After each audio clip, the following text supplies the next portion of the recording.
OTB AM. With Gillette. Get into your flow with the new Gillette Labs Razor with exfoliating bar. It's All-Ireland Hurling Final week. We're going to have Owen in Limerick tomorrow and then Kilkenny on Friday, and we'll have Tommy Walsh in studio with us in the next hour.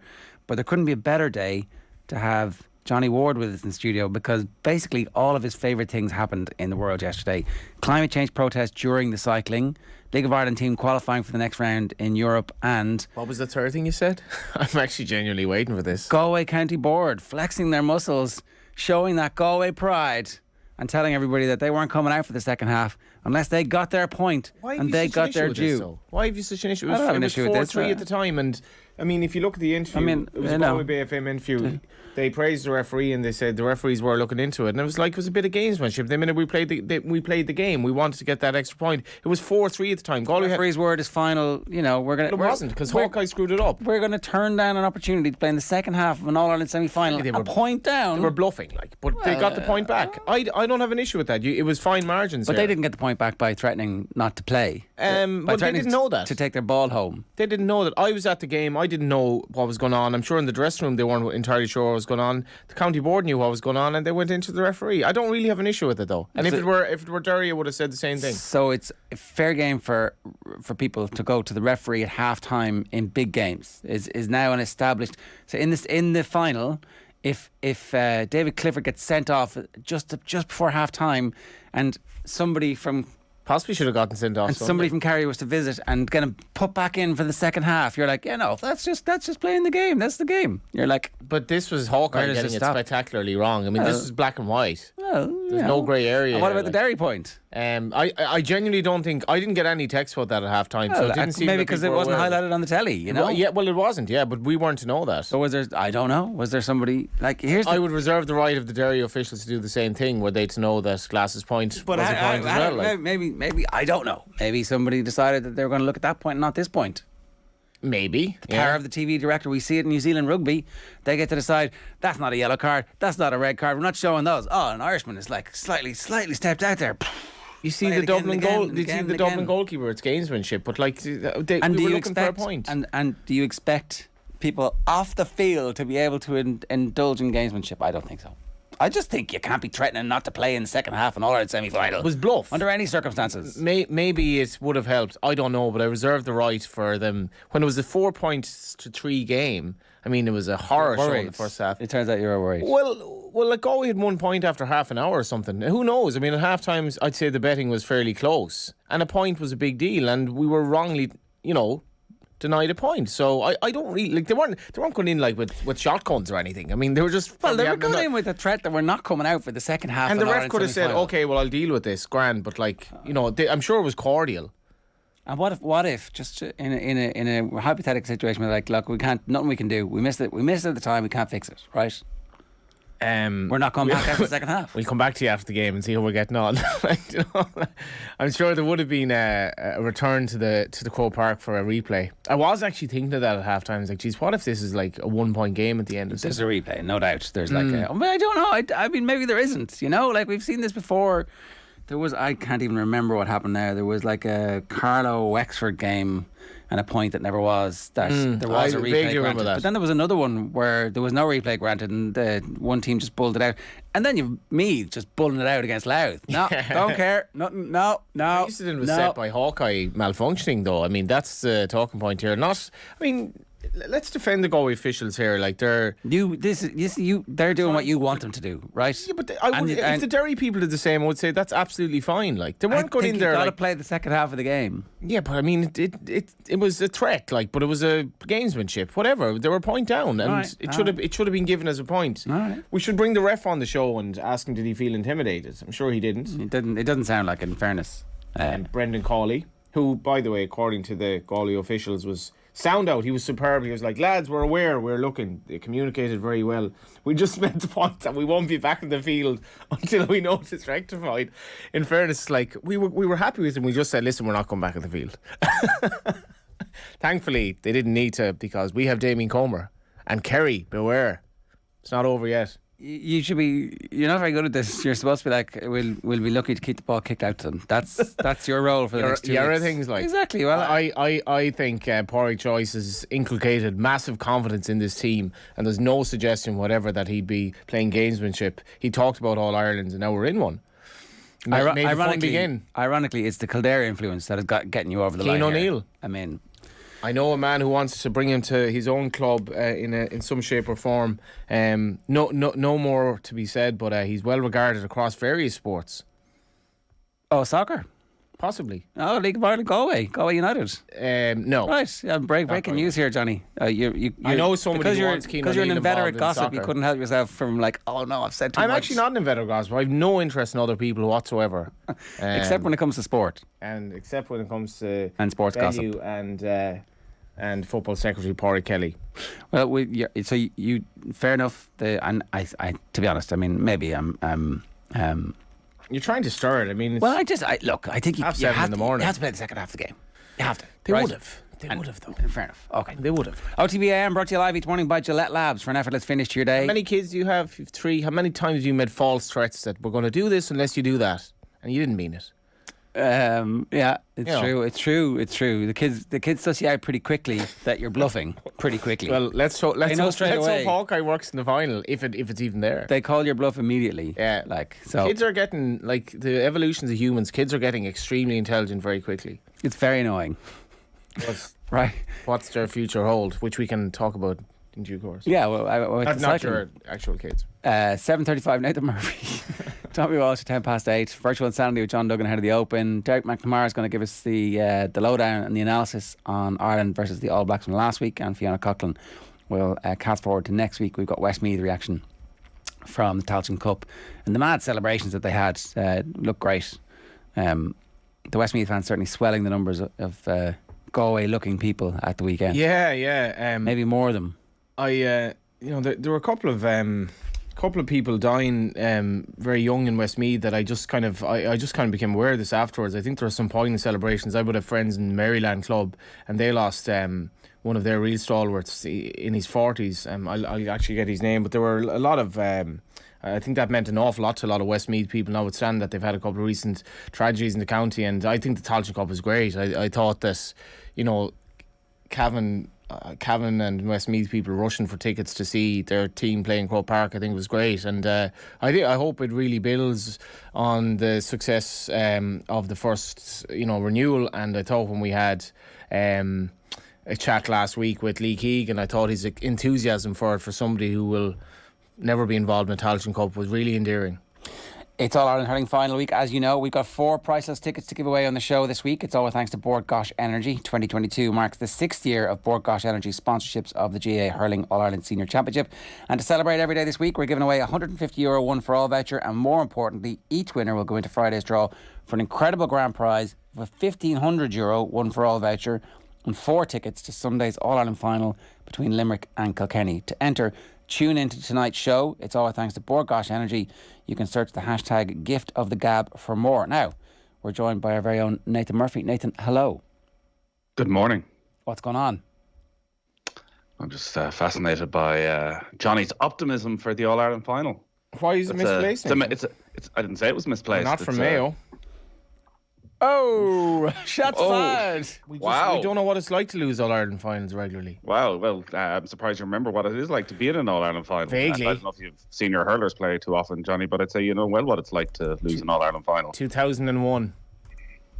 It's hard to believe. Pádraig Joyce performance, probably one of the great All-Ireland performances. Little did he think the next time you'll be here is as a manager in 21 years' time. It's mad. I was more thinking as well as what the hell is going on in Kildare football, which is a long conversation, I'm sure, when Cian O'Neill, we're talking about the saviour on one side, Jack O'Connor is leading Kerry straight away to an All-Ireland final. You don't appreciate these guys, Ger.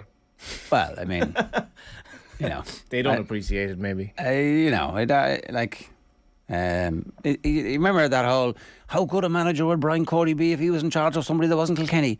It's like, well, we know now how good a manager Jack O'Connor would be and what he was like, learning stuff, doing reconnaissance on Dublin and absorbing information, but wasn't particularly progressive in terms of the football that he was playing with Kildare. So, like, That's a loaded accusation, though. No, how? He was just there basically on a spy No, I didn't say that. I did not say that. You implied it. I did not. I did not. Be very careful. Yeah. I did not. I was saying that. Reconnaissance in Dublin. Yeah, was there any evidence that team went out to try and beat Dublin last year? Did they take them on? Did they push forward? Did they throw men forward? Did they attack How'd they get in on this year, numbers though? at any stage? Like they were hammered by them again. Yeah, but like we're talking about that management team, and what they tried to do was to not be beaten by a significant amount. Yeah, so like that query though about Cody was always there, and you're gonna like the evidence is that Jack O'Connor is a good Kerry manager, but was not a great Kildare manager at all. Like that, them's the facts. The one thing I would Would you say, take Cian O'Neill back? I think Cian O'Neill should have been involved in Kildare football. It was a major error not having him involved at a strategic level. It's clear that he's got a brilliant football mind. It's clear that he understands strength and conditioning really well. It's clear that he's like at the bleeding edge at university level of sport, and so it was a mistake, I felt, to just allow his tenure to leave without kind of going, okay, well, you've tried the management job, that hasn't reached the level that you wanted to. Although, like, our one great moment in the last decade is on the back of his shoulders.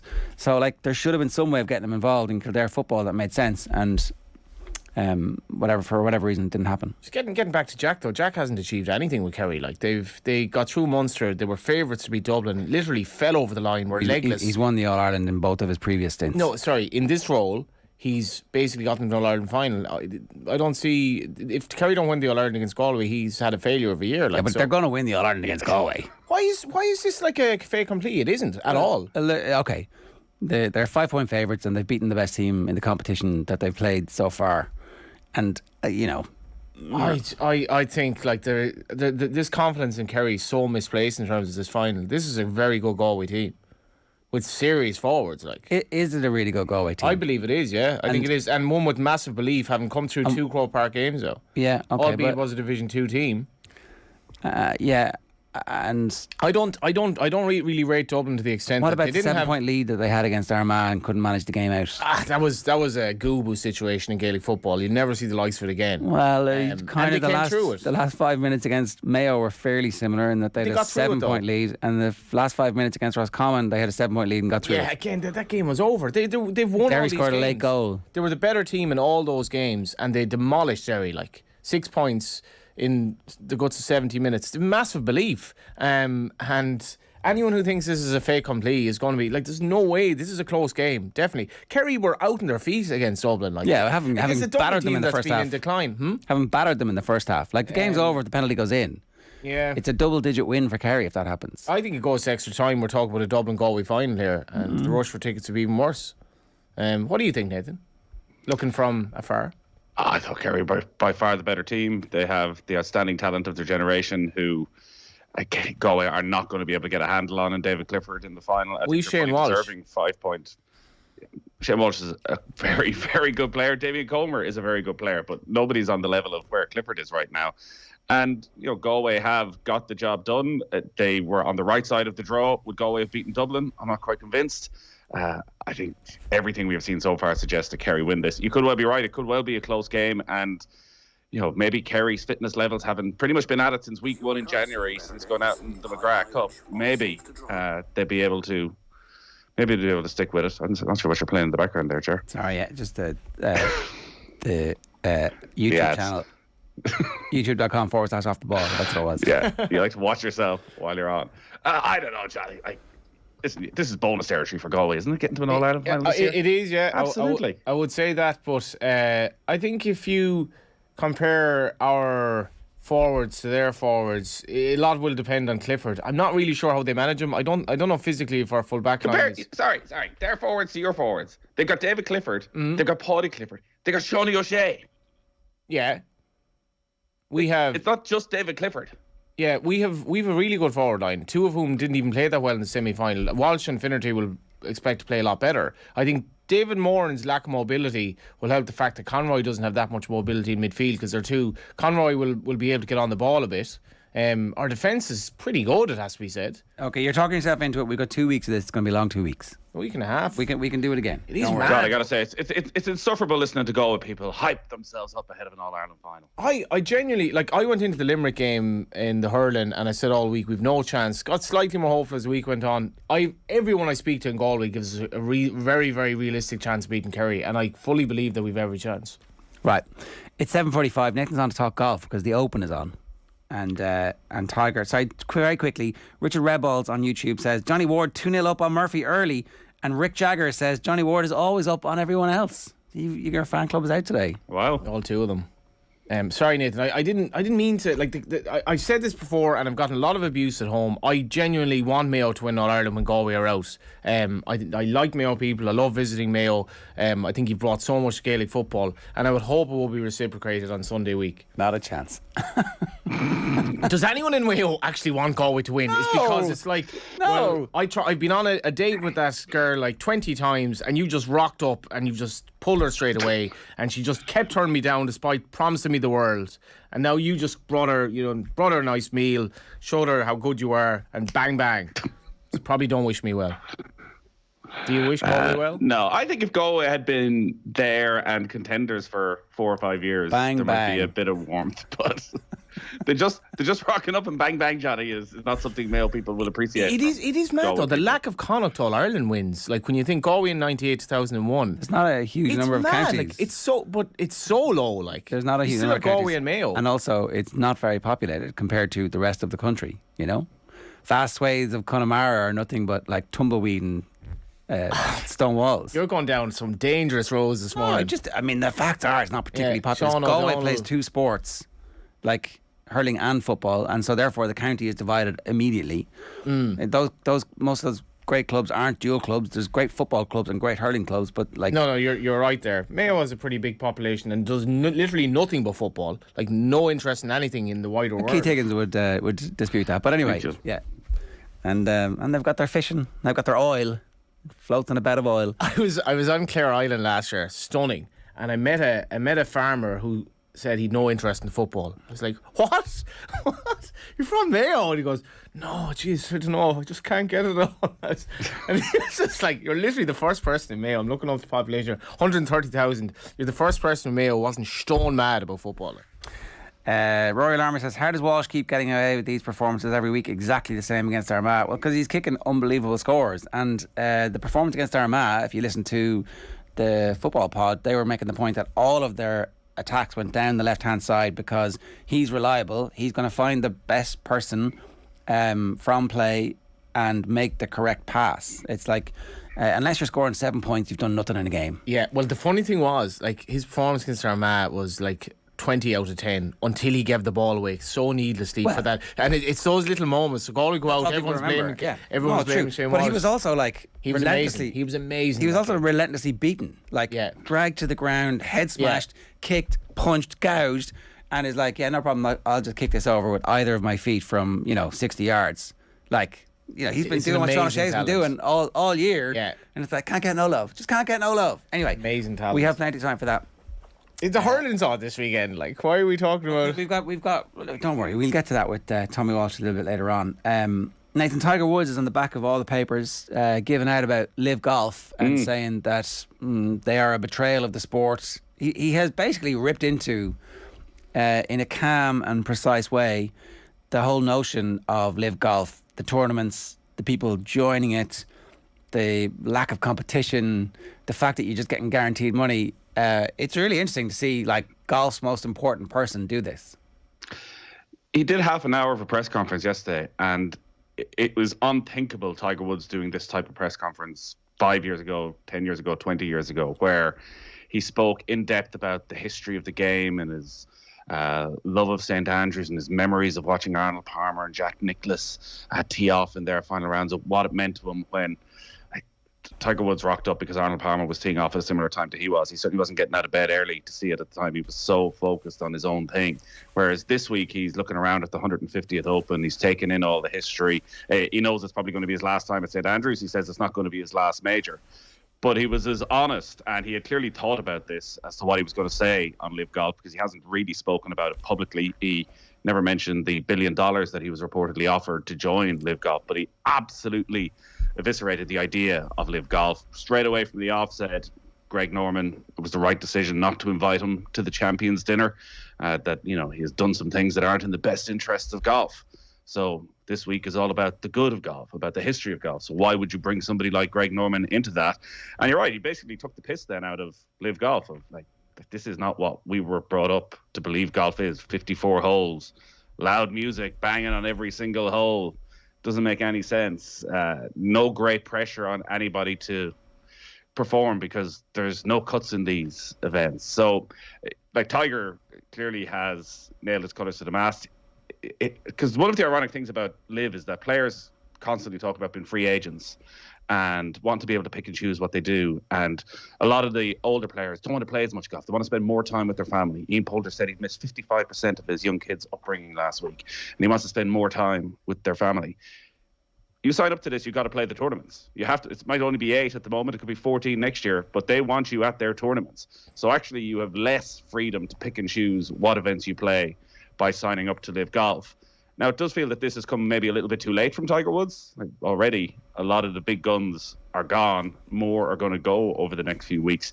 But a Live Golf Tour without Tiger Woods, without Rory McIlroy, at the very least is going to mean there's a massive divide in the game, because you're going to have the best players on two sides if half of them go to Live and Rory and Tiger stay on the other side.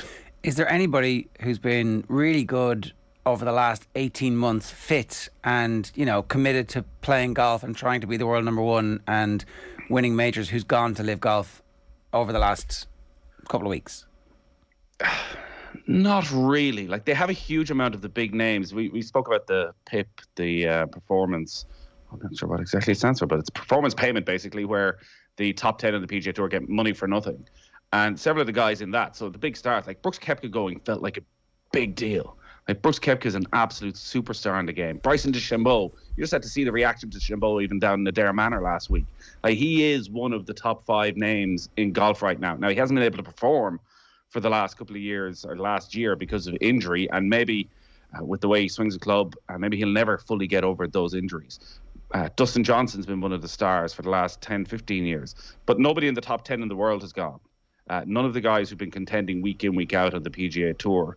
So that unquestionably makes it difficult for Liv when they're having conversations at the moment, which are happening today, from what I understand, around world rankings. And that is absolutely key for this, is if they don't get world ranking approval, very quickly an awful lot of these players aren't going to be able to play in majors. So if you just have to look at Tiger Woods, who went from pretty much top 10 in the world to nearly 1,000 in the world because he hasn't played for the space of 18 months. An awful lot of these guys who don't have exemptions from being former winners or been allowed in till they're 60, they're going to be gone by the Masters, because they're going to just plummet down the world rankings if they're not playing events. So suddenly their other earning capabilities or their chances of winning majors are going to be gone because of this. And it's hard to see how the world rankings organization, which the PGA Tour are very invested in, would allow this.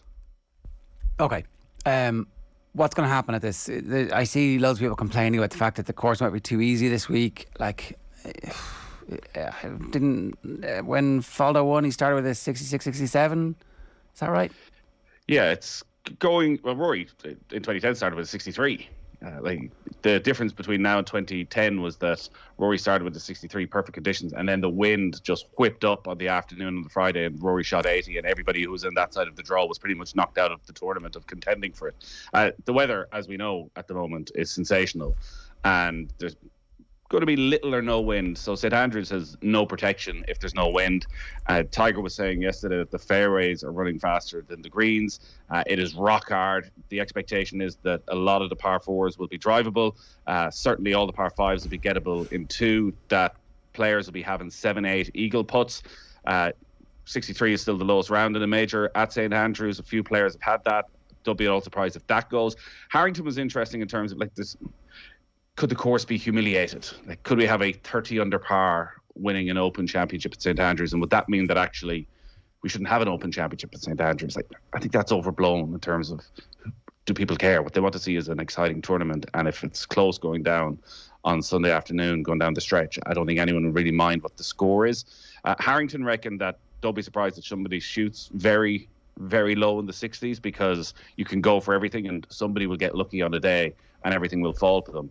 But didn't seem to think over the course of 4 days that was a strategy that would work and that the overall winning score would be too low. But it certainly looks as though it's going to be an absolute shootout. Jordan Spieth was saying he expects it just to be the player with the best wedge game will win this, because everybody is going to be bombing it miles. In fact, I'd say in some holes that have to tone it down a little bit because the ball is just going to run and run and run. Okay. All right. Well, look, it's obviously getting underway tomorrow. We'll preview this a little bit later with John Duggan too. It's 7:55 this morning. So let's move on to the League of Ireland. Very progressive, controlled performance from Shamrock Rovers because they knew they were through from the first leg. Yeah, it was a terrible game. Lucky enough it wasn't televised except for on News Now. But Shamrock Rovers knew in intense heat. I seen Nathan describes the weather as sensational. I would describe it as extremely worrying, actually, but it is sensational, I guess. If in Ireland at the moment it's nice weather, but on a European scale it's apocalyptically bad actually at the moment. But Rovers had to deal with that. It was very hot. They got a 0-0 draw and they're through. They now have a big issue with trying to play Ludogorets because they can't charter a plane and they have to get to Bulgaria trains, planes and automobiles, I guess. But it's a first world problem, but it is an issue for them in the sense that they're not really sure how they're going to travel to the game. What's the difficulty, sorry? They can't charter a flight. I mean, I know there are problems in the airline industry at the moment. I don't know why, but they couldn't fly. They couldn't charter a flight from Dublin for this game. They had to go down to Shannon, yeah. By all accounts, had a great experience in Shannon. But yeah, it's difficult because it's a loaded schedule to play a very, very good side, miles better than Hibernians next week, and not know how to get there for a game on Tuesday, I think. It was a very professional performance, and I'd say Stephen Bradley was delighted it was as dull a game as possible. They got Jack Byrne back on the pitch as well, which was huge. Good. For even 15-20 minutes. You'd have to think it puts him in contention to maybe start next week. And as Johnny said, the difficulties of getting there against a much better team. But last night opens up the door to everything for Shamrock Rovers because they're guaranteed, 6 more games now in Europe. So they will go from, if they were to lose along the way, go from Champions League playoff to Europa League qualifier to Europa Conference League playoff, and then just one game away from qualifying from the Conference League. So they now know they've got a run of fixtures over the next 6 weeks where they're going to be playing European football week in, week out, with the cushion of a 10-point lead at the top of the Premier Division, so they don't need to overly concern themselves with what's going on in the league. I'm sure a lot of their matches will be called off as well. But like Ludogorets are maybe the team they want to become. Like Ludogorets were, a side who had a long history without ever doing anything in Bulgaria. They're bought by an incredibly rich owner and they win 11 Bulgarian titles in a row. They qualify for Europe every season. They've got to the Europa League the last couple of years. You might remember a few years ago they were in Liverpool, Real Madrid's group in the Champions League. They drew with Liverpool in the Champions League. The last couple of years they haven't done anything though in Europe really. They've got to the group stage of the Europa League and haven't won a game. But still, the investment levels, again, it's a reminder of, we look at Shamrock Rovers and think they're doing an awful lot of things right in Irish football and bringing through a lot of good young players, and there's a bit of investment there as well. They're still a million miles away from what Ludogorets are doing. So Ludogorets going to be clear favourites to go through. Oh, heavy favourites. Like if you think back to, do you remember the 5-2 Dundalk Shamrock Rovers game in Talonathan when I think there was Rovers fans effectively calling for Stephen Bradley's head?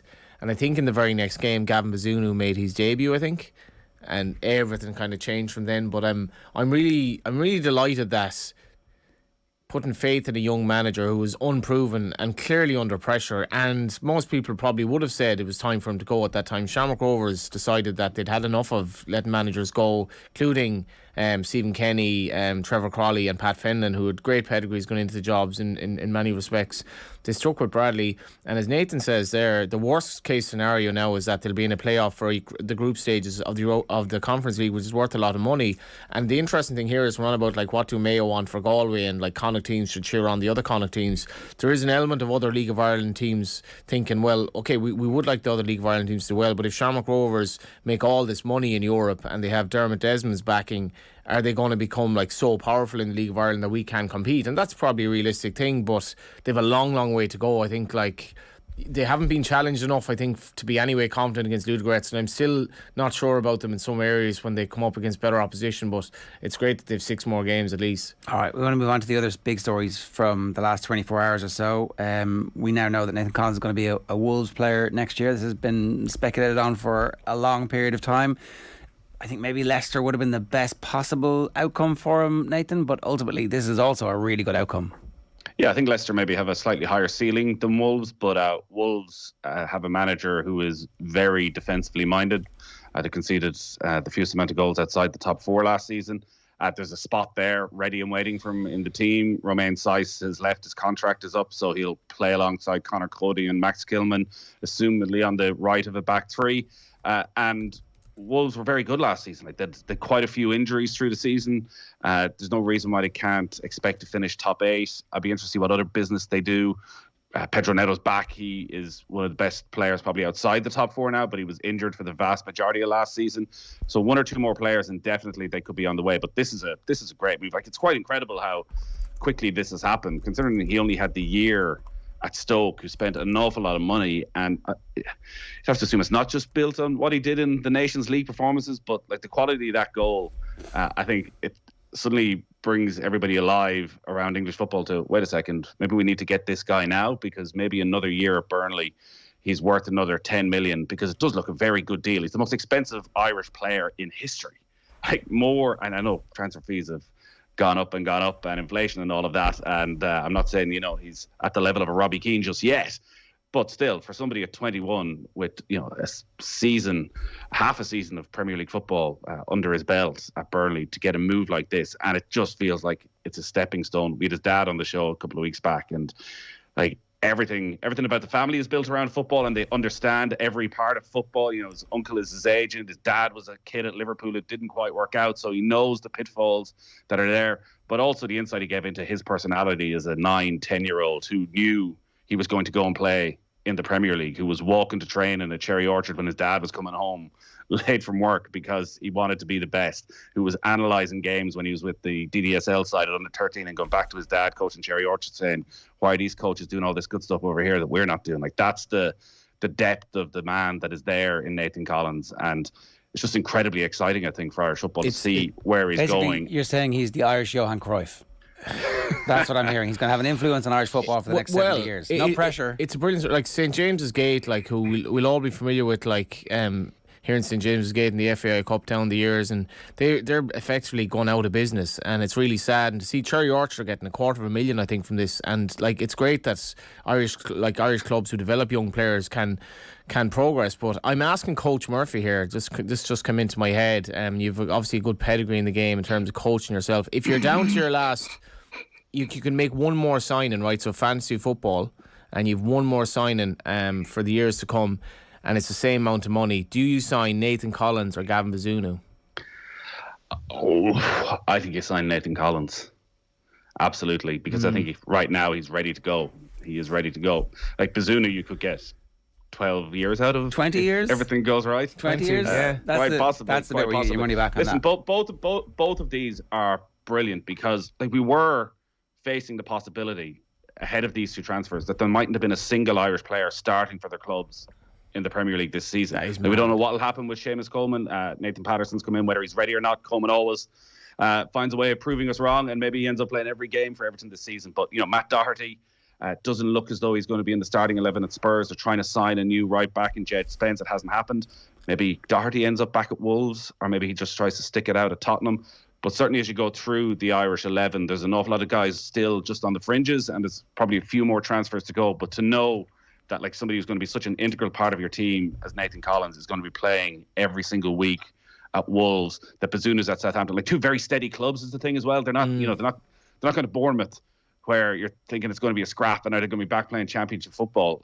It'd be a big surprise if either of these teams were in a relegation fight. Well, I think it'll be a scrap for Southampton. They're very streaky and they can go on bad runs, and I mean they have shown similar faith with their managers over the years. So I don't expect them to sack the manager. There's been plenty of opportunity for them to do that before, but it's interesting that they're signing a bunch of those young players who have been out on loan from Manchester City. They've signed another one, and they're linked with a third one at the moment. So we'll see what their business model is. But just to go back to those players, the Troy Parrott situation, he was one of the few players that was quoted in the aftermath of the legendary training session as it is now, where Harry Kane pukes. I don't know if you saw any of this, right? But Spurs are on their pre-season. I think they're in Korea. Does that make sense? Is that right? Was that? It does. Yeah. And so they're doing the runs with this legendary fitness trainer who has trained all of Conte's teams and has a long history of, extreme fitness. And at the end of it, Troy Parrott's like, no, actually, I was fine. I'm a great runner. And by all accounts, he won all the running. So straight away, still linked with Sunderland. But is there a possibility that he stays at Spurs? Does this matter? We've been through this with Troy Parrott in pre-season before, where we probably had the exact same conversation. I'm not sure it's the right thing for him to say at Tottenham. They just spent 50 million on Richarlison. They will buy a new attacking player every summer, unless he is so impressive that Antonio Conte has a conversation and said, I'm going to play Richarlison and Son just off Harry Kane, but I want you to be the next guy in. So you're not going to play often, but if Harry's not available, you're going to be there and you're going to train with the first team and you're going to be in every match day squad. So you're going to be getting 10 minutes every week, though Harry Kane never comes off. So I think him getting out and playing football all of the time and maybe going out on loan and scoring 15 goals in a season or 20 goals in a season, that's what you want from Troy Parrott. So that, is it ever going to happen from a Tottenham? It's hard to see, but go and get it. Do exactly what Gavin Bazunu has done and get yourself another decent Premier League side in the next year or two. The thing about Matt Doherty, just finally before we move on to the other signing that happened yesterday from a midfield perspective, is there, we were writing him off when Conte arrived, but he did prove that Conte liked him and played his best football under Conte. Could he also be just one of those managers who plays two right backs? There was a long time where Pochettino was swapping in his full backs because it's so high intensity. You're expected to run 9 to 11 kilometres per game. You do it 1 week, you get the next week off, you do it 1 week, and there's a future for him? Or is it Jed Spence is going to start every single game? No, I think the temptation must be to stay because they're in the Champions League. You'll be one injury away from being first choice. And listen, Antonio Conte must respect what Matt Doherty's done when everyone felt Doherty wasn't going to be a Conte player and showed up as a really important player when they went on the run at the end of the season at right back, at left back. It's hard to look at the Tottenham squad and figure out exactly what the 11 is going to be because they've signed so many players and they already had good strength in a lot of positions already. So, they've brought in Longley at the back. Does that mean somebody else is going to move to a different role? Who else is going to be in those full back positions? Does Ben Davies move to a left wing back role? Sessegnon there as well. So if I was in Doherty's position, I'm sure he's on a very good wage at Tottenham. They're a top 4 team. I'd hang it out for the season and see where this goes under Antonio Conte. May not be the best thing for Stephen Kenny for Ireland, but he's showed up when he's not been playing and played well, and when he is playing, it doesn't seem to have an impact. What do you want? And it doesn't even need to be one injury to be rotation. You're going to play a lot of big games. You're going to be playing in some of these matches against Liverpool and Manchester City and United when they really mean something. You mentioned Seamus Cohen as well before we wrap up. I didn't want to bring up Sligo Rovers, their Castlebar based manager. Presuming they beat Ballatown Thursday night, Motherwell, which would be some crack, Nathan. Motherwell in the next round. Yes, Sligo's a great place for a European game as well. I remember being down there. They play Rose. Was it Molde they played a few years back? Yes, I think the most welcoming group. Solskjaer was there at the time. Yeah. And about 20 Molde fans arrived over and they brought them into the clubhouse and fed them with drink for the evening. And I think it was the best away trip Molde had ever been on. It's funny, after Derry was obviously a huge disappointment last week. So maybe they can turn it around, but. Every little bit of progression in Europe for any of these teams is good, and for some reason there's always something about the Scottish teams you feel like Irish teams should be able to get something. Totally. They're out of season, and Sligo would bring some crowd to Motherwell. For a town of 20,000, they're phenomenal sport. Mayo is a football county, Gaelic football county. Sligo is a proper football town, probably to the negative effect of the Gaelic footballers and other sports, but it's a proper spoken football like a true McEntee there, but well, he was on, and I brought that up, and he basically said that, but he's staying on, so all is good. But best of luck to Sligo. Really hope they do it, and I hope everyone in Sligo, Mayo, Roscommon and Leitrim hope that Galway beat Kerry on Sunday week. Very quickly, and New York. Good moves for Josh Cullen and Jeff Hendrick. Jeff Hendrick needs to play a lot of football. That's the one thing that's been missing from his CV over the last couple of years, and he's got to move. Paul Ince is praising him, so fingers crossed he's going to play. Yeah, I think he will play. It's a shame. I just think Hendrick is a Premier League player. I think he has enough quality. But maybe a season back and he gets a late run at it. But he just needs to play a lot of football. he's all about energy. He's all about being super fit. So, there's no reason why he couldn't play 46 games in a championship season. And Josh Cullen back at Burnley. Like, Burnley, with the ownership, there were huge questions at the end of last season as to what way the club was going to go. Like, they've lost all their centre halves now. They've lost Tarkowski, me, and Nathan Collins. Maybe Kevin Long, finally, having sat on the bench for about 5 years, getting 2 games a season, becomes the main man. And obviously Luke McNally is in there as well. McNally's going to be fascinating. Like, that's I was on to him. I did a piece to him last year. And where does he play? Remember the centre back. Centre back. Do you remember the stats about Nathan Collins? And I'm not sure if they even mean anything, but his top speed in the last Ireland game, the Ukraine game, was like 34 kilometres an hour. Luke McNally is absolutely rapid. Like, he is so fast. And I was kind of putting it to him, like, we need to get the two of you to have a sprint in training, because this lad is so fast, and the ceiling for him is high. Like, he's a really, really good kid. Same thing, Nathan, with the two of them. He's so grounded and he just seems a good lad. And so we're all going to be cheering Burnley next season. I can't wait till he goes, because like he did really well for Oxford, but it is obviously a step up. Yeah, Burnley was one of these clubs where there was a feeling that the owners were taking a huge amount of money out of it, and maybe you look at the sale of Nathan Collins and think, is that what they're doing again? But like, Vincent Kompany has always come across as a pretty smart guy. Is he going to go to Burnley unless there was a plan? And because of his reputation, like, Vincent Kompany has a chance of getting a very good job. So that'll be our championship team next year. Background work. Last one here, Shifty lad. I can't believe no one has commented on Manchester United going to win the league after their demolition of Liverpool yesterday, 4-0 in Thailand. In the Bangkok Cup, there was a trophy handed over at the end of Manchester United's trophy duck, broken in Thailand. And it's just interesting. It was interesting in the aftermath of the game. Klopp goes, it's hard for our younger players out there, particularly in midfield, when they're essentially being man-marked. You're like, something different is happening at Manchester United that is not the same as it has been. Organisation. Who could have thought such a thing would work?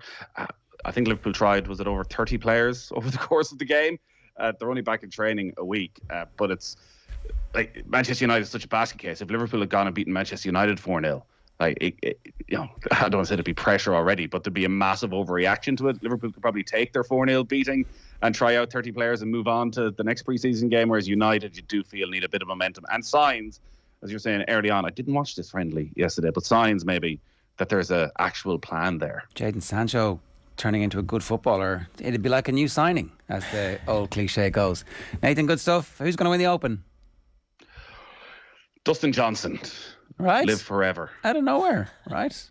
Are you signing up to Live? Is this how this works? You're like, Live's disaster, but I love their golfers. Arlo White was getting rightly hammered for his commentary because to say they're excited about absolutely every shot that has ever hit on Live is an understatement. But Arlo's salary went from several €100,000 a year to several million a year. So you would be the same. Johnny Ward will come with me. Absolutely. Good stuff, Nathan. Thanks. Round 2 of the 2022 Euros is underway, and as it stands, it looks like England might be living up to their home favourites tag, having beaten Norway 8-0 on Monday night. Naturally, Kathleen and Karen had plenty of thoughts about it on the latest Koi Gig Pod. The Koi Gig Pod on OTB Sports is in association with Cadbury FC, official snack partner to the Republic of Ireland women's national team. Kathleen McNamara and Karen Duggan are with you every Tuesday and Friday morning across the group stages of the tournament. Take a look at this clip. We'll see you back after the break with Kilkenny legend Tommy Walsh live in studio ahead of the All-Ireland Hurling Hurling Final. Not semi, it's the real thing. OTB AM. This is OTB Sports Radio. Don't miss a moment of Ireland's tour of New Zealand. Similar, except I went out till about 5 or 6 in the morning, so I had a great time. I think I would have preferred to be with Fiona having a party. Good on you, I love that. That's the true spirit of rugby there. I missed the game, but I didn't miss the party. That's great. Subscribe to the rugby stream on the OTB Sports app now. I cannot tell you the audible gasps that there were in the press box yesterday every time goals went in, from both the English media and the Norwegian media. The Norwegian media were they looked as stunned as the team on the pitch did. I have no words. Either they were so naive in their tactics, or they just, everything went out the window once they crossed the line. I mean, looking at England, the players that we've hyped up for England, Lauren Hemp, Beth Mead, their fullbacks were so narrow and so far away from the play. And then you add Lucy Bronze into the mix down that right-hand side, and there was absolutely no protection out on the wings. The centre back she just had an absolute nightmare for Norway. I'm trying not to take away from England, but like you say, I was just shocked by the Norway performance. I thought that they were stronger than that. I thought that they were tactically more aware than that. And every time England went up, they looked like they were going to score. And that's not what you expect from a Norwegian team. Credit to England. They did score a lot of the time. They took their chances, Yeah, they really did take their chances. But look at the amount of them that came from those wide areas. It was just insane. But again, because there were some questions after the 1-0 win over Austria. I wasn't particularly impressed with England on the day, but again, maybe that was first game nerves in Old Trafford. They certainly weren't suffering from them yesterday. Penalty wasn't a penalty, but look, it set them up for the rest of the game. Things that put people off on a first date. Showing up late and getting your name wrong. Always a great start. Looking at their phone more than you? Hello? Someone who only talks about themselves. Oh, really? God, aren't you great? Look, no one said dating is perfect, but at GoDating.ie, we promise we'll always try and find your perfect match. Because somewhere out there, there's someone for you. And GoDating.ie will help you find them. Yes, even you, socks and sandals guy. Go on, go for it with GoDating.ie. OTB AM. With Gillette.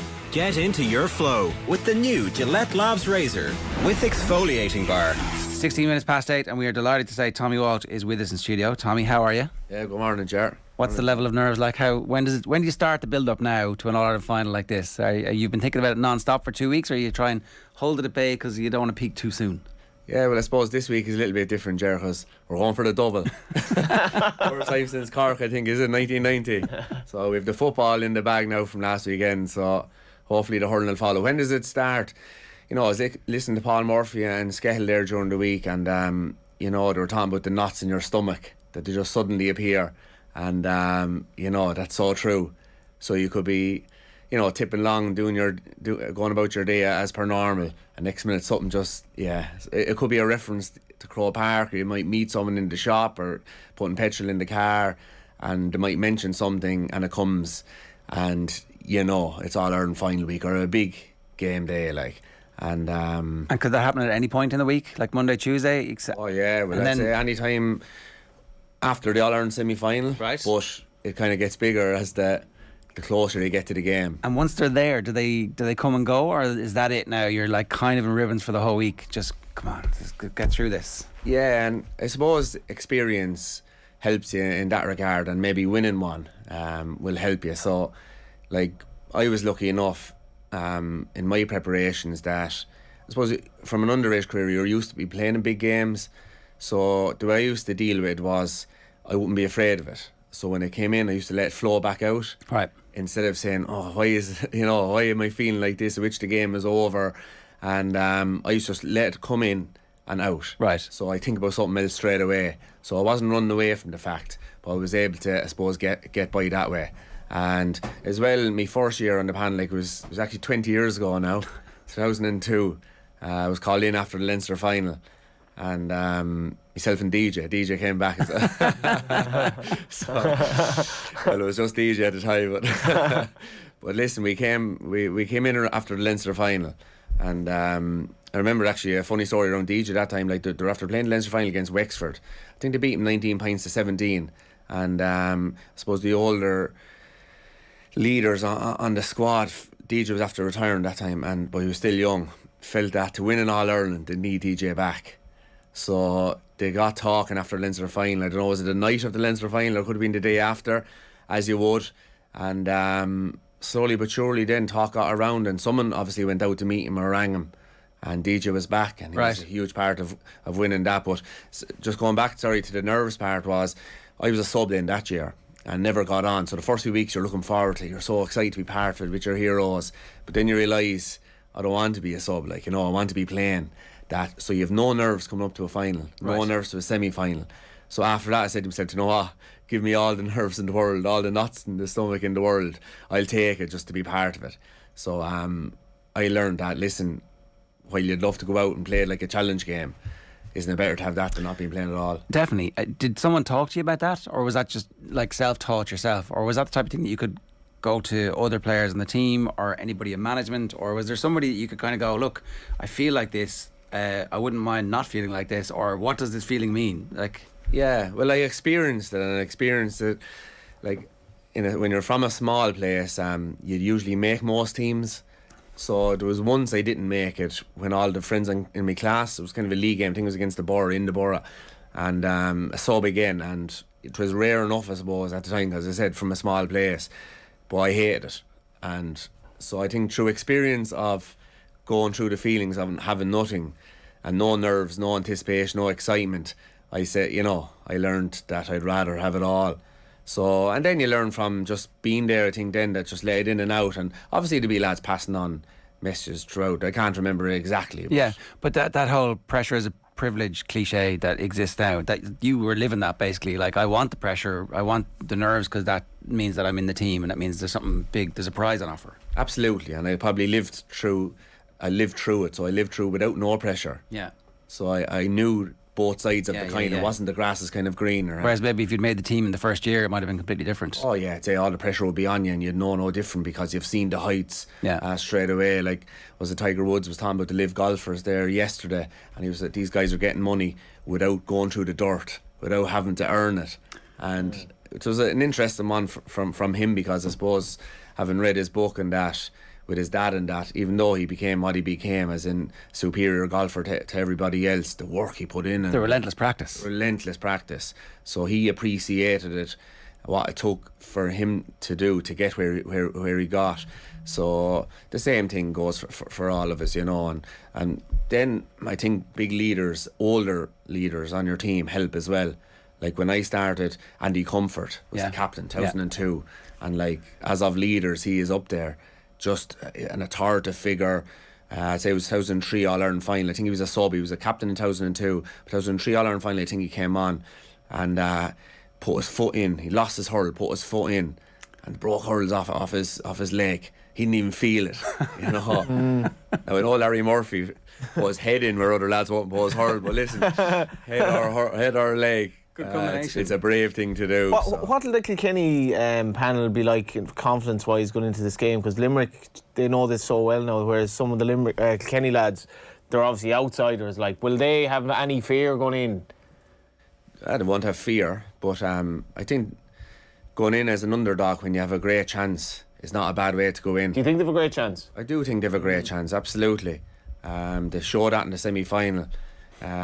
History is an amazing thing too, and rivalries, and sometimes a team can, no matter when they play or what kind of form or what kind of team they put out, they have the ability to be competitive against another team. And Kilkenny have always been against Limerick.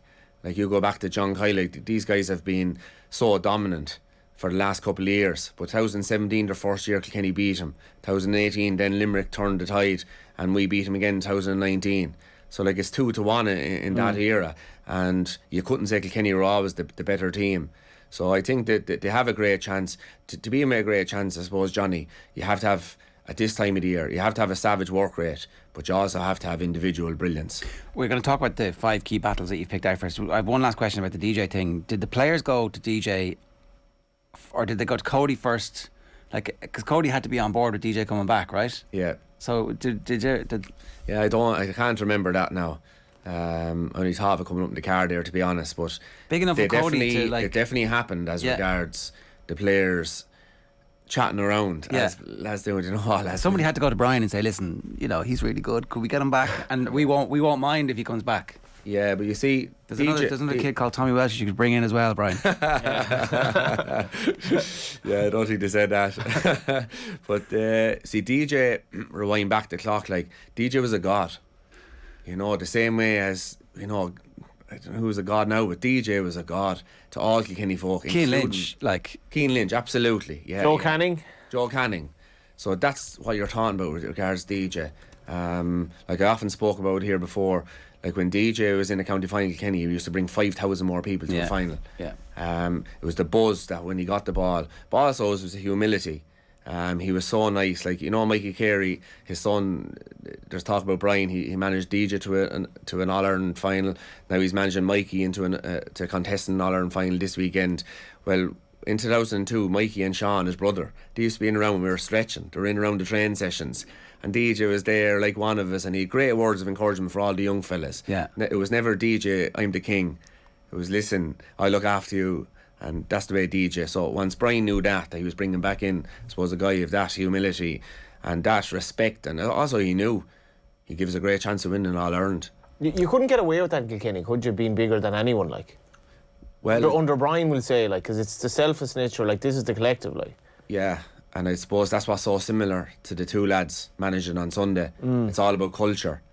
You know, John Kiley's the very same. Like, you see him speaking on the papers there this morning about they love going for coffee together. That was really interesting, and they holiday together, like, and they enjoy each other's company. That seems to be important when you reach this level where it's relentless. The level of dedication and commitment that they have to enjoy each other's company, otherwise it wouldn't work. Absolutely, Ger. And as well, you go back to 5 years ago, 2018, the guys that started the All-Ireland semi-final this year, there was 13 starters from 2018, which was 5 years ago. That's incredible. And Johnny, if you don't have a real team spirit, it's easy to say it, but live through it and do it, you're not going to have that kind of a, continuity, consistency, because you'll have people getting bitter, why am I playing and this and that. But no, they seem to have a real incredible spirit. Like David Reedy came on the last day. Like, how long has he been a sub at this stage? Why didn't he say, I've got me All-Ireland medals. John obviously doesn't want to pick me. I'm going to move off now and get on with my life. No, he stayed going. Would Limerick be in the All-Ireland final this weekend only for David Reedy? So it goes back to, he said, it's spirit and, togetherness, enjoyment. And did you guys have that, or was it a bit different? No, we loved it. Right. Now, we didn't really have to, the gym wasn't really, so like we met 3 times a week. Yeah. So we met each other, it was great crack, and trainings were tough and all that, but we were allowed to be ourselves. Like, Brian Cody in his interviews, he's very much, you think he's, the school teacher kind of, listen, there's no fun here. But he loved all that. Right. Like the characters, like you hear about the John Mulhalls, the Racker Codys, who's the kit man, fierce and part to say up. They're laughing and joking, going around, high-fiving, and loves all that. You have to have it, like. And you have to have it, and they know that. Because if you have this dour kind of a camp, sure, it's grand when you're winning.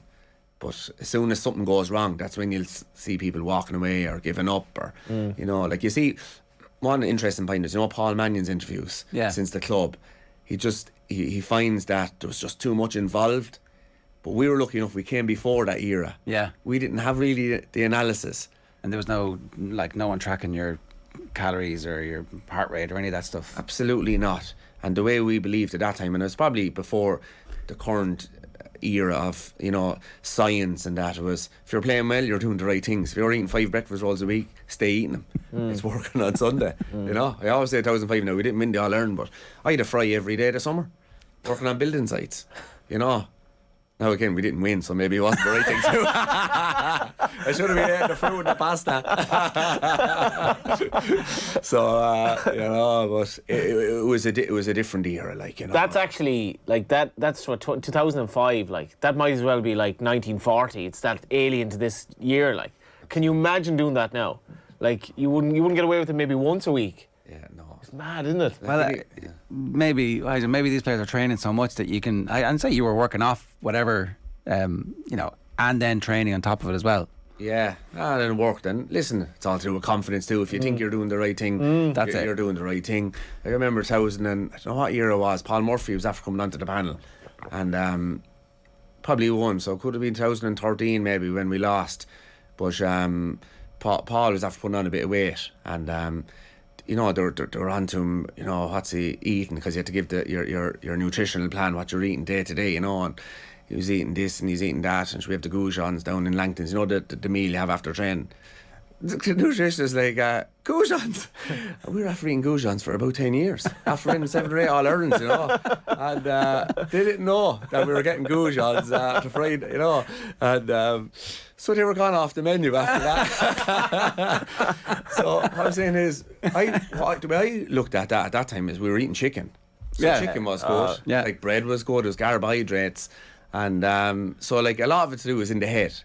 Tom Brady talking about as well. And another good one about that was I don't know do they still get it, but Friday nights for All-Ireland. So the way you be eating, trying to eat right, especially championship.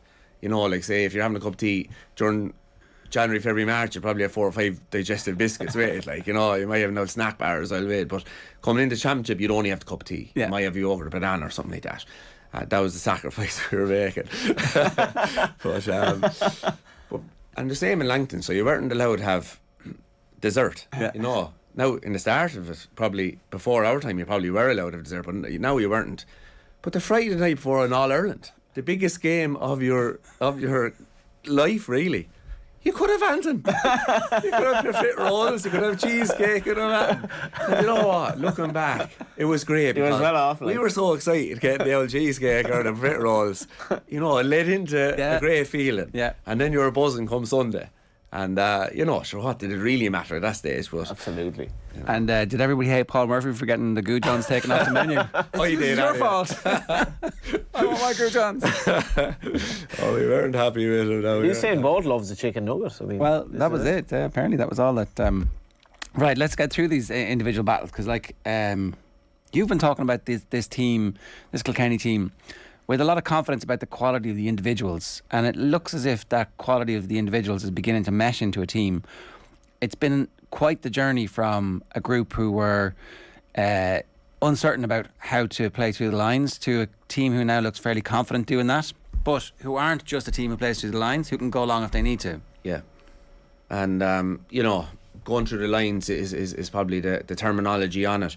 I think the way these managers look at it is heads up hurling.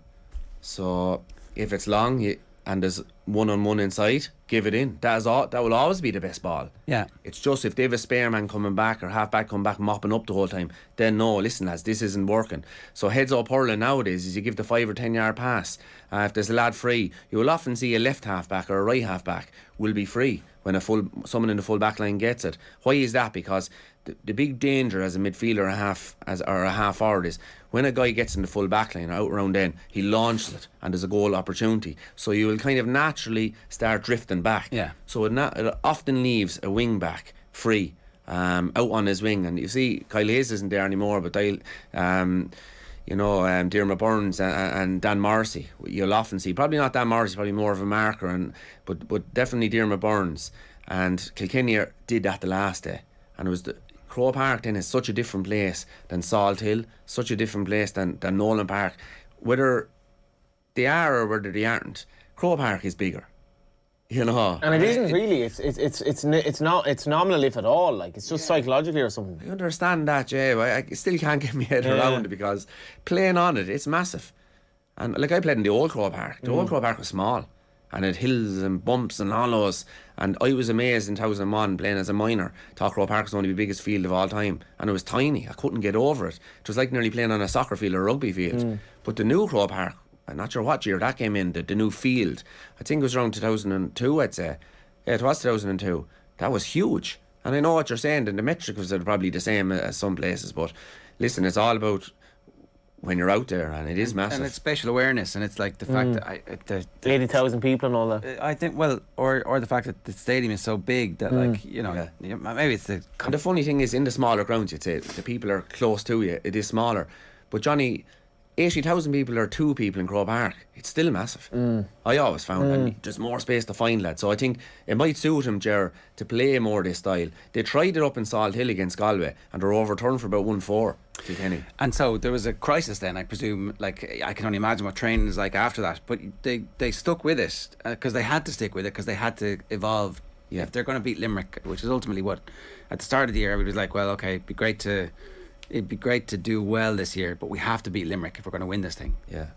And like you say, they stuck with it. They did and they didn't. I think when the pressure came on them in Salt Hill, they went back to launching it. When the pressure came on them in Nolan Park against Wexford, they went back to launching them. But since then, they seem to me, listen lads, this isn't working anymore. We have to be able to play it around. And if it's on, give it in. If it's not, though, and it's not working. So let's talk about some of the battles, right? You picked Paddy Deegan versus Garrod Hegarty. Hegarty got taken off in the last game, which I haven't been so... The goal in the previous match was so spectacular. Like, you know, if Tony Kelly's point hadn't happened, we'd be talking about it as one of the scores of the season. And we probably will be at the end of the year anyway. Yeah. But our backs did quite well. Like, or actually, our backs did quite. I think four of the Limerick forwards came off. I think taken off. The subs didn't do badly either when they come on. But like, yeah. Paddy Deegan's story is fairly amazing. Part of that under-21 team beaten by Westmeath, there's 8 of that crew who were on the squad here, which again kind of, you know, gives voice to that whole maybe winning isn't the best thing for a lot of young teams. But also played up front for the club last year in big games and can win his own ball and understands what the role of the forward is if he's going to do that, but has really emerged as one of the best defenders in the country. Yeah, and I've been watching Paddy since a young lad, playing in CBS, Kilkenny CBS inside in Kilkenny as a full back, centre back, mostly a full back, even with O'Loughlin's and Loughlin's minors. He was never on probably brilliant teams, but he was always brilliant. He was inspirational, and he's one of them kind of characters. Yeah. He comes out with a ball, and he's like Brian Lohan coming out with a ball. The whole place gets a lift off it because he's wholeheartedly, he'll die with his boots on, and that's the kind of player he is. With the club last year, he went up full forward, centre forward, kind of a roving role, but everyone saw him as a guy O'Loughlin would have had smaller forwards, so they probably wanted someone to go up and shake it around a bit so that the boys could maybe get their scores, because you need that balance in a forward line. But he did that and so much more. He scored 2-3 or 2-4 in the county final. He scored 5 and 6 points goals right throughout, consistently throughout the championship and throughout the league part of the championship. So he has so much more to his game than just this guy that goes in and is a tough nut. He has it all really, and he deserves it all because he's put so much time into it. And he's going to take on Hegarty. Listen, I don't know what the matchups are. This is what I would do. I'm kind of looking at it regards if the Kilkenny team that went out in the semi-final against Clare picks up the Limerick, because who knows who's going to pick up who. But if he's on Hegarty, like, Hegarty is the elegance of a small fella. The goal he scored was in the Munster final of the round robin against Clare, where he took the ball off Tom Morrissey, flicked it over the head and into the back of the net. One of the greatest goals ever, like. One of the greatest goals ever on the big stage. He scored 2 goals, was in last year's All-Ireland Final. Just picks the spot, glides it into the corner. Points, he's a brilliant man under the high ball. His father was a great man for under the high ball. He's probably even better. And, probably from the footballing background as well. Yeah. So I think that's going to be 2 tough nuts. And that's what makes it interesting. They won't go back from each other. And now for Kilkenny to beat Limerick, whoever's on Hegarty, if it's Paddy Deegan, he'll have to follow him. He'll follow him into the dressing room. So you think that's like a proper man marking job then? Oh, absolutely. I think that whole half-hour line, I think Limerick, if you give the half-hour line space, what if they all disperse and then leave all the space for Galan, where it's like, so if you're doing the man marking thing, does that mean Kilkenny have to play a bit of a sweeper in front of Galan? I don't think so. I think how they beat Limerick in 2019 and how you beat them is you have to put unbelievable pressure on them coming out with the ball. Right. So you can't. So it's the forwards who are doing that defensive job for you. And if you go back and look at the replay of 2019, that's what they did. So when Hanna and these guys gets the ball, they look up. They can't look up. They're being drove back and back. So when they do hit into Galan, it's a 50-50 ball. Right. Even a kind of a 60-40 ball they do. So if I was to analyse about the half forwards creating space, it's too late. If it's the ball coming out. It's the ball coming out. Okay. Absolutely. Yeah. Adrian Mullen's been sensational. Like is coming into the senior hurler that we knew he would be. After the injury and has made a significant comeback from that. So him versus Will O'Donoghue is your next individual battle. Yeah. Like Mullen. I like all the Ballyhale, as in Kilkenny we admire Ballyhale because they do win so much, they hurl so beautifully and with grace and humility. And Mullen, like his brother Darren and Paddy, they've been a savage family growing up. There's a good few of them Mullenses in it, all youngsters, and they're brilliant hurlers. They make the ball talk. And Adrian has been doing this with Kieran's, with underage Ballyhale teams since he was a young lad. And to see him now achieve and probably reach his potential, and probably, there's far more in him as well, is great when you're watching a guy since he was young. Like his brother had a great sidestep there, and they're very natural hurlers. I'd say if they played any sport, Ger, they'd be brilliant at it. And now, he's on and off the team, he does his cruciate, does 1 or 2 cruciates, but now he's back. And like no one knew if he was going to be on the team or not this year. Suddenly he's top scorer from play. Yeah. Past Tony Kelly. And I think it's an amazing achievement for him coming back from what he did. 2 club All-Irelands. Like he turned up against Boris Lee, scored 3 points from playing that club All-Ireland when, scores were hard to come by. And he's taken on Will O'Donoghue. I calls him the Terminator. If you see anyone solo and Kilkenny lad soloing with the ball, he's after him. And he's kind of like, you're kind of trying to get away from him. You're nearly looking back to see is he there. So Will O'Donoghue is a huge part of that. I'd say John Kiley really appreciates. Murphy and Nicky Quaid have been the two best goalkeepers in the country for the last decade, and it's going to be really interesting to see what impact either / both of them have on the game. Yeah, and like Joel Canning spoke a few weeks ago about you never appreciate a free taker until he starts missing them. Then you say, geez, I'd love to have a free taker that scores all his frees. But it's the same with a goalie, isn't it? Yeah, totally. You know, you never appreciate a goalie doing the simple stuff. You always appreciate the big saves, but you never appreciate the simple stuff. Nicky Quaid and Murphy do, for all their brilliance, it's the simple stuff to do unreal. And like Nicky Quaid was, this Limerick team can thank Nicky Quaid as they can thank a lot of their players, but he possibly changed history with that flick on, they were against Cork, was it Harnedy? Harnedy was true for a certain goal. If that got a goal at that stage in All-Ireland semi-final 2018, it was game over. But Nicky went out and flicked the ball, brave as you like. And you know, they were betting 2019 versus Kilkenny. Would we even be talking about Limerick today only for Nicky Quaid? Well, Just how important. John Kiley in the papers is like, I wasn't sure if I was the man for the job, and if we were going to lose another championship game, I was going to walk away. And I don't know if he would have, because like if you'd lost by a few points to Cork, but they at the same weren't time, champions at that stage, so they still have probably no titles in the bag. No, and it's like, isn't it wonderful to have that humility to say that, like, say, you know, this could have gone a different way. Instead of like, this was a preordained, I was always going to be a great manager. Yeah, I think that's the thing that makes him a great manager. Do you know, it's like what made Jim Gavin was the defeat to Donegal. Like, I have this great, lavishly gifted team, we can go on and just keep winning and winning and winning, but that wasn't the case. Like, somebody else out-taught him, and so he went away and completely changed how that team played. And it's the same with Kiley, it seems. It's like, that's why he's playing down the rivalry with Kilkenny, but the fact that Kilkenny beat them in the first year, and again, you know. I know it has to be a massive part, I think, Jerry, you know. For all Limerick people as well, because like you look at the history. Like history would always tell you the big three, Kilkenny, Cork and Tipperary. Yeah. Now that's going back to the, you know, when the games began. But it's written in the books. It's written in the books That's with the All-Ireland thing. titles. Yeah. Yeah. And great players. Yeah. And so you've knocked off Cork, you've knocked off Tipperary, just one more to go, and then then they're in the conversation for greatest team of all time. They're like, those conversations, they become more intense. They do. And like John Kiley, Cody has 11 titles. The next, I think, is Bertie Troy, Kiley himself, Pat Henderson. There's 3 or 4 there on 3 titles. Right. If he wins this one, he goes straight up to second. Like Limerick, they've never done the 3 in a row. There's no one outside of Kenny, Cork and Tipperary who've done the 3 in a row. Yeah. So there's huge history weighing on this for Limerick. Like there's no one in Limerick has 4 All-Ireland medals as far as I can see. The great McMackey team of the 30s, they have 3. Yeah. None of them have 4. That's a peculiar kind of pressure that they haven't had up to this point, where it's history in the making, as the, you know. There's history in the making, and also the opposition they're playing. So you have all that pressure, but you know, coming down the home straight, if you're used to winning and used to beating teams, you're not really thinking about losing. I think against Galway that was so apparent. It was just body language. They didn't look flustered. But I would imagine, and I hope I'm not proven wrong on Sunday, but if it does come down the home straight, they won't be as easy in their skin. Because, and why? History. They were beaten in 2017, beaten in 2019, playing against this Kilkenny team that, you know, knows.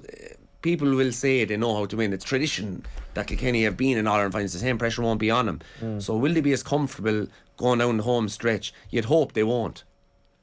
Last 2 quick ones here. TJ Reid versus Declan Hanna. TJ came back a little bit late this year. Obviously he was getting married, didn't start a game, but then they got the hurling into him and he's back. Yeah. Well, it's funny you say the hurling into him. It never leaves him. You know, he's just always hurling. And but a huge motivation for TJ is, like, he was captain twice before himself, 2010 and 19, I think. 2019. His brother's captain. And there's no greater feeling. There's probably you're probably more proud if your brother or maybe your best friend becomes captain. Get him up the steps. You know, like when I was part of it, like I was never lucky enough to be captain, or it didn't really bother me anyway. But to see your best friends going up the steps, like Hoagie and Larks. Yeah. I remember particularly when they were, because I was close to them, when they were captains, it was a huge motivation. I'd love to see him, you know, lifting it and drawing the photos. And so for TJ to see Richie, and you have to remember, like, Richie was on this panel for a long time, but he stayed going. He didn't say, listen, life can be better, let's go to Australia, let's do this, I'll stick around here. Suddenly he's centre back in the team. Now, he has been fantastic for Ballyhale as a centre-back. I'm not sure why we were playing him midfield for the last couple of years. He's always been a brilliant centre-back. And he's now, could be, well, whether they win or not, he has captained his team to an All-Ireland. So TJ, I'd say, will be huge motivation for him to do that. Yeah. Definitely Declan Hanna will do anything with TJ to mix it up in terms of, I don't know, some rabbit out of the bag. Like, because his performance semi-final was nearly up there with his best ever. Like, it was, and I suppose, Johnny, like, you have to look at what will they do or what have they always done. Limerick have never really man-marked as such. I'd imagine Will O'Donoghue will probably make a menace of himself around there.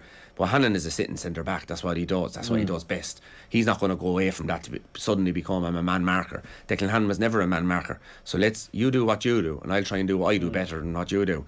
I think that's the way they will do. And hopefully your midfielders will help you out. Just briefly on TJ, where does he stand in terms of free takers? Of the all-time great free takers? He just never seems to miss. Like. Yeah, well, if you look at TJ, like when he started, Henry was the free taker and he took over from DJ, and Henry probably practiced and grew himself into an 8, 9 out of 10, free taker.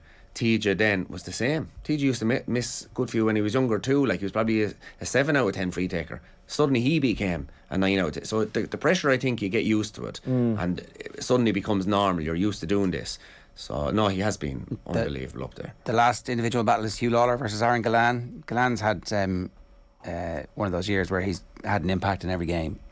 And he's one of the best hurlers in the game at the moment. He is, and maybe we underrate that sometimes. And he's got everything. He's spiky, he's clever, he's hard. He's a hardy buck as well. So Hugh Lawler has his work cut out.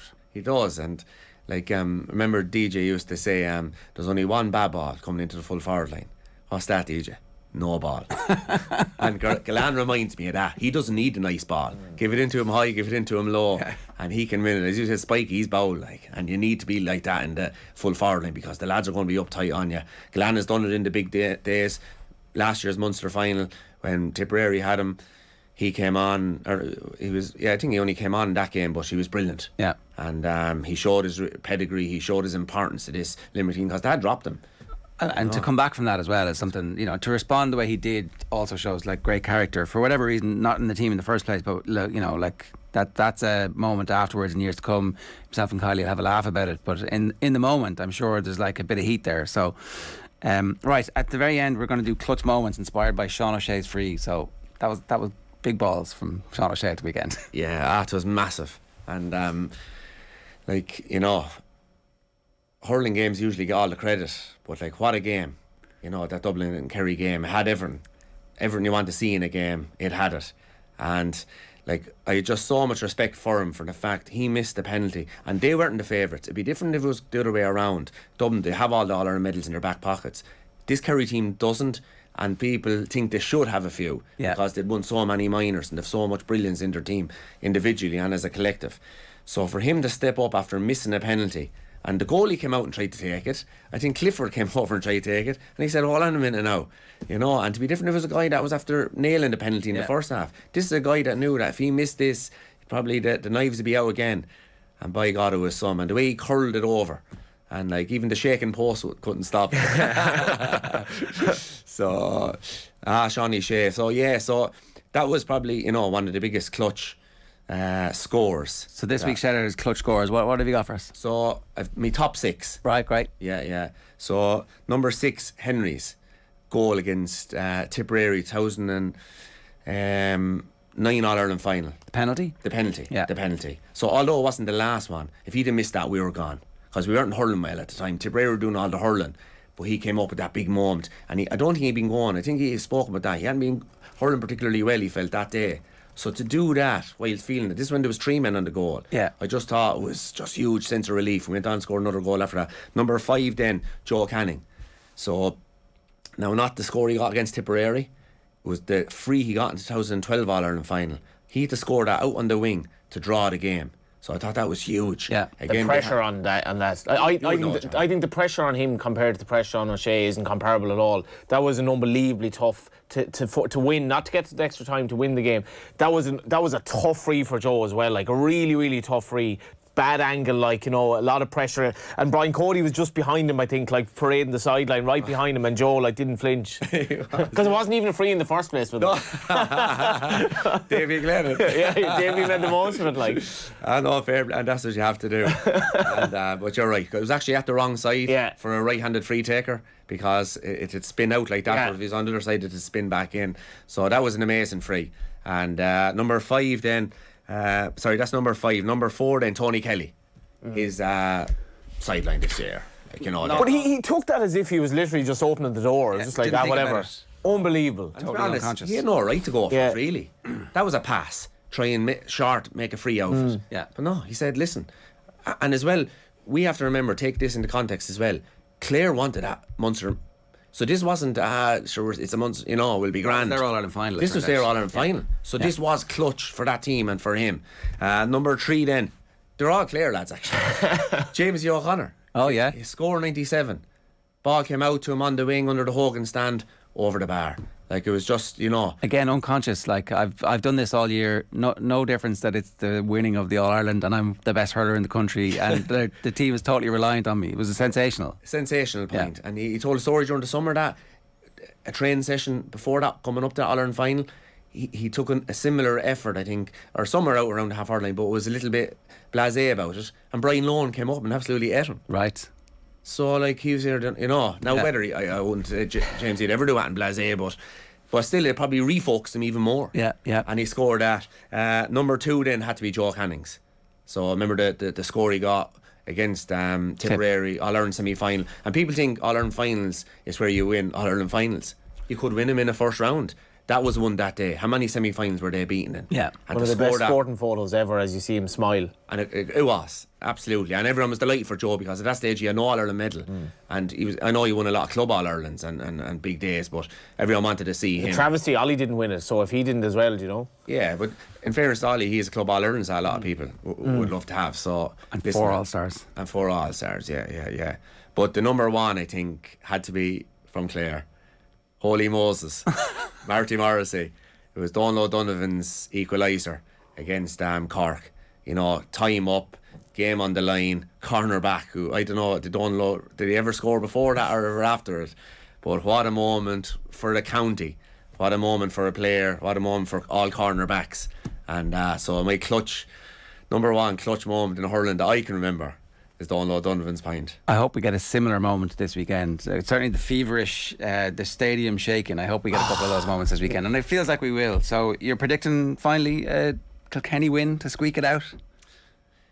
My prediction is coming Sunday. Right. Okay, fair enough. That's why he's paid the big bucks. Fair enough. Yeah. Well, we'll all be tuning in. Tommy, great to have you with us. It is genuinely exciting. The knot in my stomach has started to appear after the conversation this morning.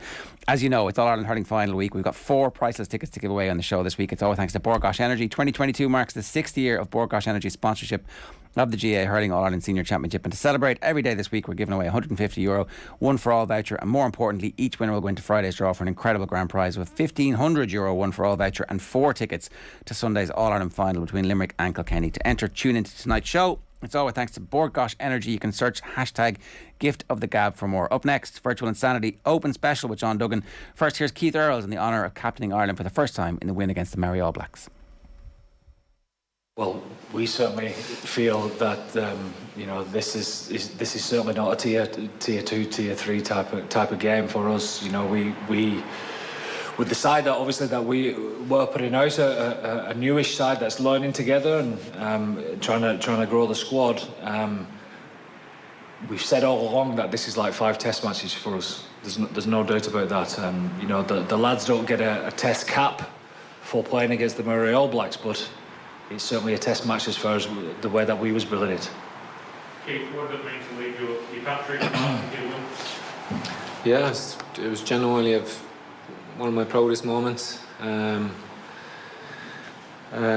You know, all the people back home, the place where I'm from, you know, Limerick, rugby crazy, and it was a huge honour. It was a huge honour, but it was a huge honour to captain such, you know, I suppose a young side, inexperienced side, and you know, they getting their first win in an Irish jersey down in New Zealand, and you know, we done it together, and being able to captain that side was very special.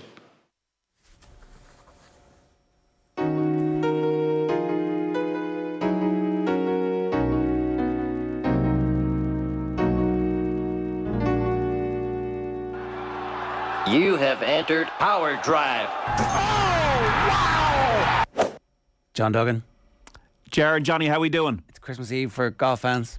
This is great. This is as good as the Masters. The 150th Open at St Andrews, 6:35 in the morning. I love the way they have they don't stagger the tee times. They're teeing off at 6:30 and they're teeing off at 4 o'clock, and it's going to be benign weather. It's going to be a beautiful 4 days. 7 Irish players in the field. Claret Jug, all the history, Seve Ballesteros, Woods, Nicholas. It's going to be brilliant. What's going to happen? Rory's going to win it, folks. Really? Yes. Really? Oh. Yes. Wow. 10-1. This is it. 150th Open. All the history, all the legacy. Great champions win the Open. And I do think that Rory, the way he's playing, can finally, after 8 years, end the drought. Gotta be each way. No. What? No, he's going to, it's now or never. Jetzt oder nie. 10-1. Like, his approach play is much better. His putting with Brad Faxon has been so much improved. He's the leader in strokes gained on the PGA Tour. All the top 10s he's had, all top 10s in every single major, 2nd in the Masters, 8th at the PGA, tied 5th at the US Open, 1 in Canada. I just think it's time. The storyline writes itself that Rory wins this week, I think, and he's the clear favourite. Shot 63 St Andrews back in 2010. Shot 80. Did. And the fact that there's no wind, though, this week, I think is a big help for him. If it was a really windy week, I wouldn't be tipping him. But I think the fact that at Hoylake, when it was in 2014, it wasn't windy as well. And that, I think, plays into his hands because he's such a long, straight driver of the golf ball. And St Andrews is a course that you can really attack if your driving is good and long. And the putting being improved, I do think that this is it for Rory, you know. Okay, that's interesting. So this is non-patriotic. This is purely your money. No, this is not patriotic. I didn't tip him at the US Open. I'm in serious mode here. I've been having a barren streak. I had a really good weekend. So is Rory. I had a really good weekend. I back Kerry, I back Galway, I back the Wimbledon winner. I'm feeling I'm in dead serious mood here now, folks. I'm going to smash this Open Championship into smithereens. Okay, interesting.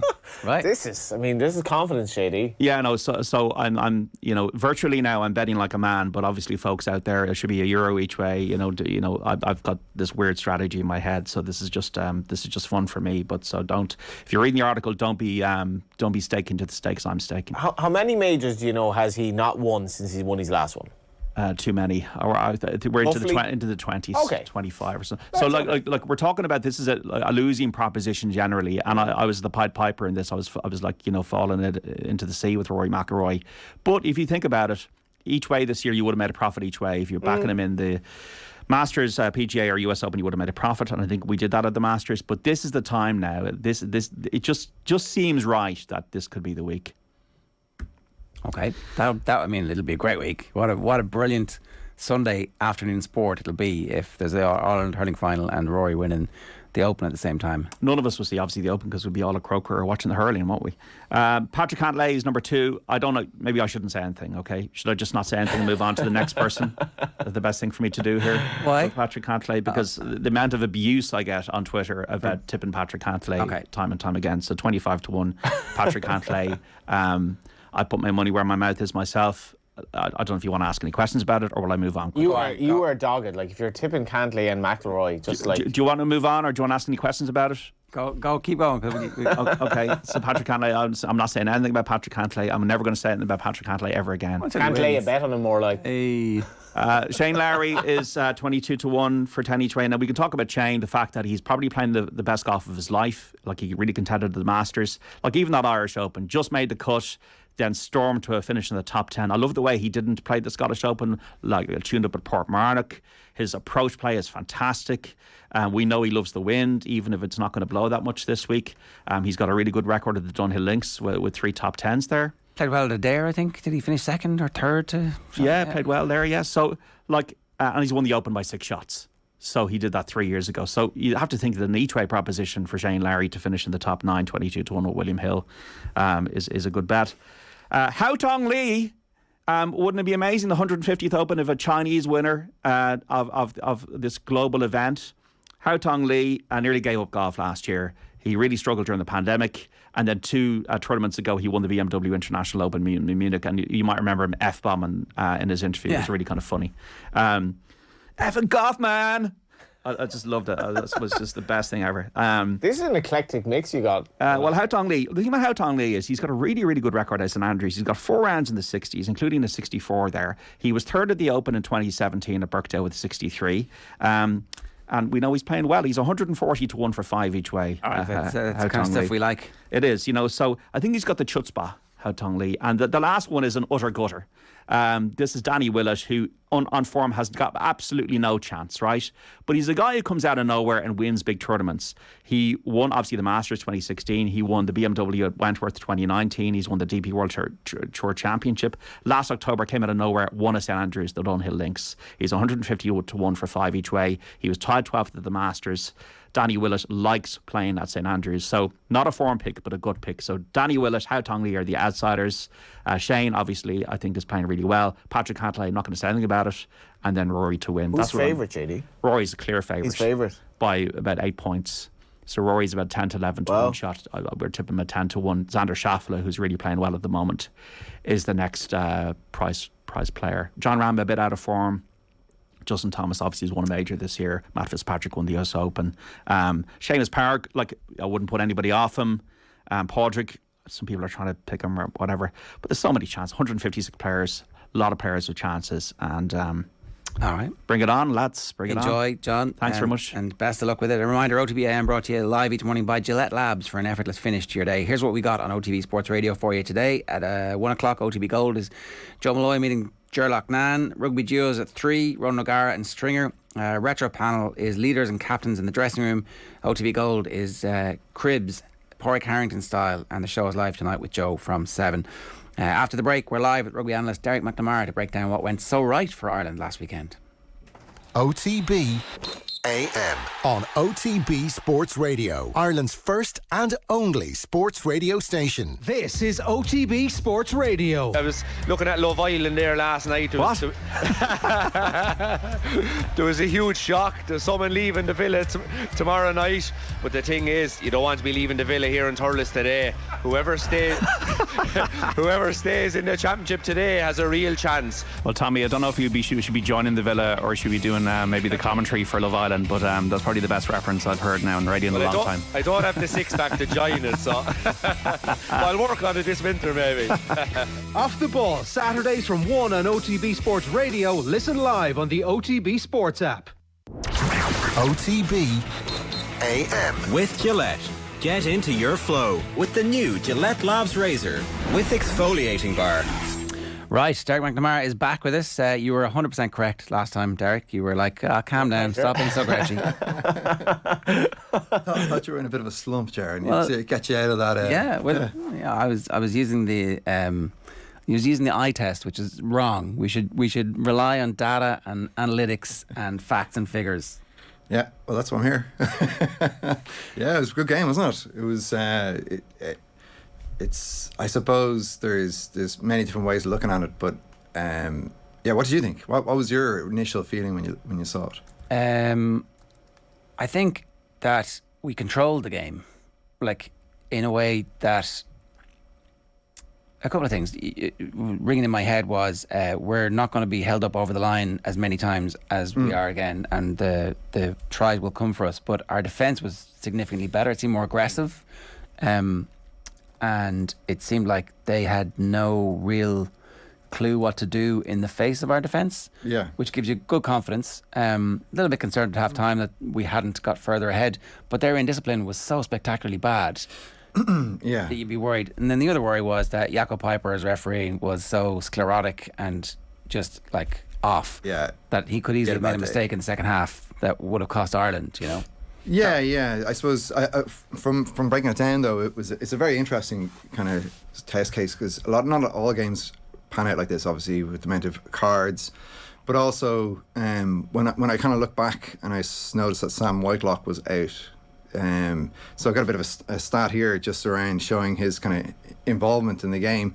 So it was the first thing when I kind of before the game I looked into the analysis of the previous game and I saw that Sam Whitelock was the biggest work rate. So this is a graph showing the work rate of all the players from 1 to 23 and their impacts in the game. Okay. And it's a very simple graph. It's a very, one pass equals 1 point, basically, so we can see where the players are. And what's the percentage figure, just for people who are listening? So you've got overall, 1,500 activities in the game.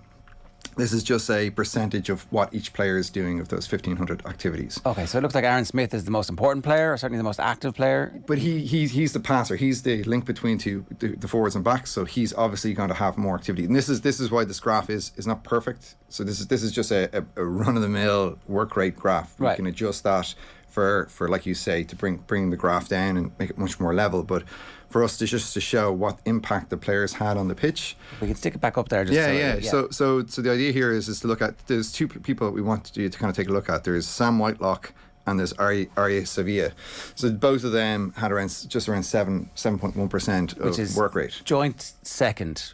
First and second. So two guys that are... Bowden Barrett also at 7.1, which again you'd expect somebody who's getting a lot of ball. But yeah, exactly. The two most important players in the New Zealand pack are at 7.1. Yeah. So and then if we flick onto the next slide, we can see that Sam obviously isn't there, and Sam is like a back row, right? So Sam is he's like a defensive back row. There's different types of players, and Sam would be considered a dynamic back row or dynamic second row. So he does a lot of things. He does passing, carrying, and tackling. A lot of tackling. But then because you've got Ari Sevilla, who got substituted off by his coaching mistake, you're taking away your two most dynamic players.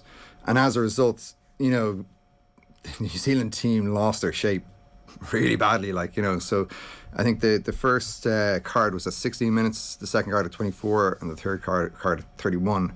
But as soon as the first card lost, you could see the New Zealand team started losing their shape. So, and what that means is you basically have one or two more people that are in a position where they can clearly see that they're not sure what they're supposed to do. Yeah. So you got players running into each other. You got people that are out of shape, out of place, or passes going to ground. And for me, that was the biggest thing, that they just didn't have the game plan that they whatever. Well, I would actually, and this is one of the reasons why I'm quite positive about this weekend's Ireland's chances, is that the errors and issues and the problems that are there are, from my perspective, from an analytical perspective, are pretty deep. Okay, so they're not, because I was going to say, if you were talking to a New Zealand crowd this week, you'd be like, don't be so pessimistic. All we got to do is fix Sam Whitelock coming back. Yeah. And Artie Survey is going to play the full game, and boom, all of a sudden there's a transformative impact there. But the problem with that is that the trajectory of what New Zealand's performance analytics has been over the last number of years has not been like this. It's not been bad.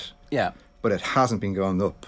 You know what I mean? Plateaued, Pardon? Plateaued or just... No, getting slightly worse. Like they're... so I know a couple of the guys in New Zealand rugby, so I've have communication with them, and one area that they started looking at once I started being involved with them was around the breakdown, but they've forgotten all about that again, and you can see it in their body. If you look at a lot of the players, especially the front five, a lot of their body positions are sideways coming into the ruck. Well, it's mad because they obviously they'd never get penalised for it, or very randomly. And then last week they said we are going to penalise this, and it's transformative. That's just a certain type of. So what you're talking about is there's a blowout ruck. So that's where the guys come in and there's another person trying to steal the ball, and the guy has to come along and blow the other player out to try and make sure that the ball is retained. But what I'm talking about is guys coming in, standing sideways, looking at the ball, which means that they're very open to be pushed back on their own ball, disrupting their scrum half, which you can see the Irish players were doing. You'll see that every once in a while you'll see a player falling back nearly onto the scrum half, and that's because their body positions. And that tells me that it's not just being a one-off. Yeah. It's not being coached. No, it's a prolonged period of. How could that be at that level of rugby? I mean, well, because they're so spectacularly talented that they can get away with it, or that the referees sort of. So technique isn't really coached in rugby a lot of the time, especially at the breakdown, and that's changing now. Like that's something that since I've been involved in the game, I've tried helping all teams that I'm involved. So you see when you go to training sessions, you'll see players come along and they'll do exactly that. And the idea is to get coaches to understand that what really matters is making sure that your body positions are right. And then you take things from different sports, right? So different sports do different things. And you look at the way in which I brought up American football a couple of times just because I worked with an American football company. But if you look back at the way in which they're trying to combat the head injury problems, they're coaching players to keep their head up so their spine is straight and they're able to see what's coming in front of them.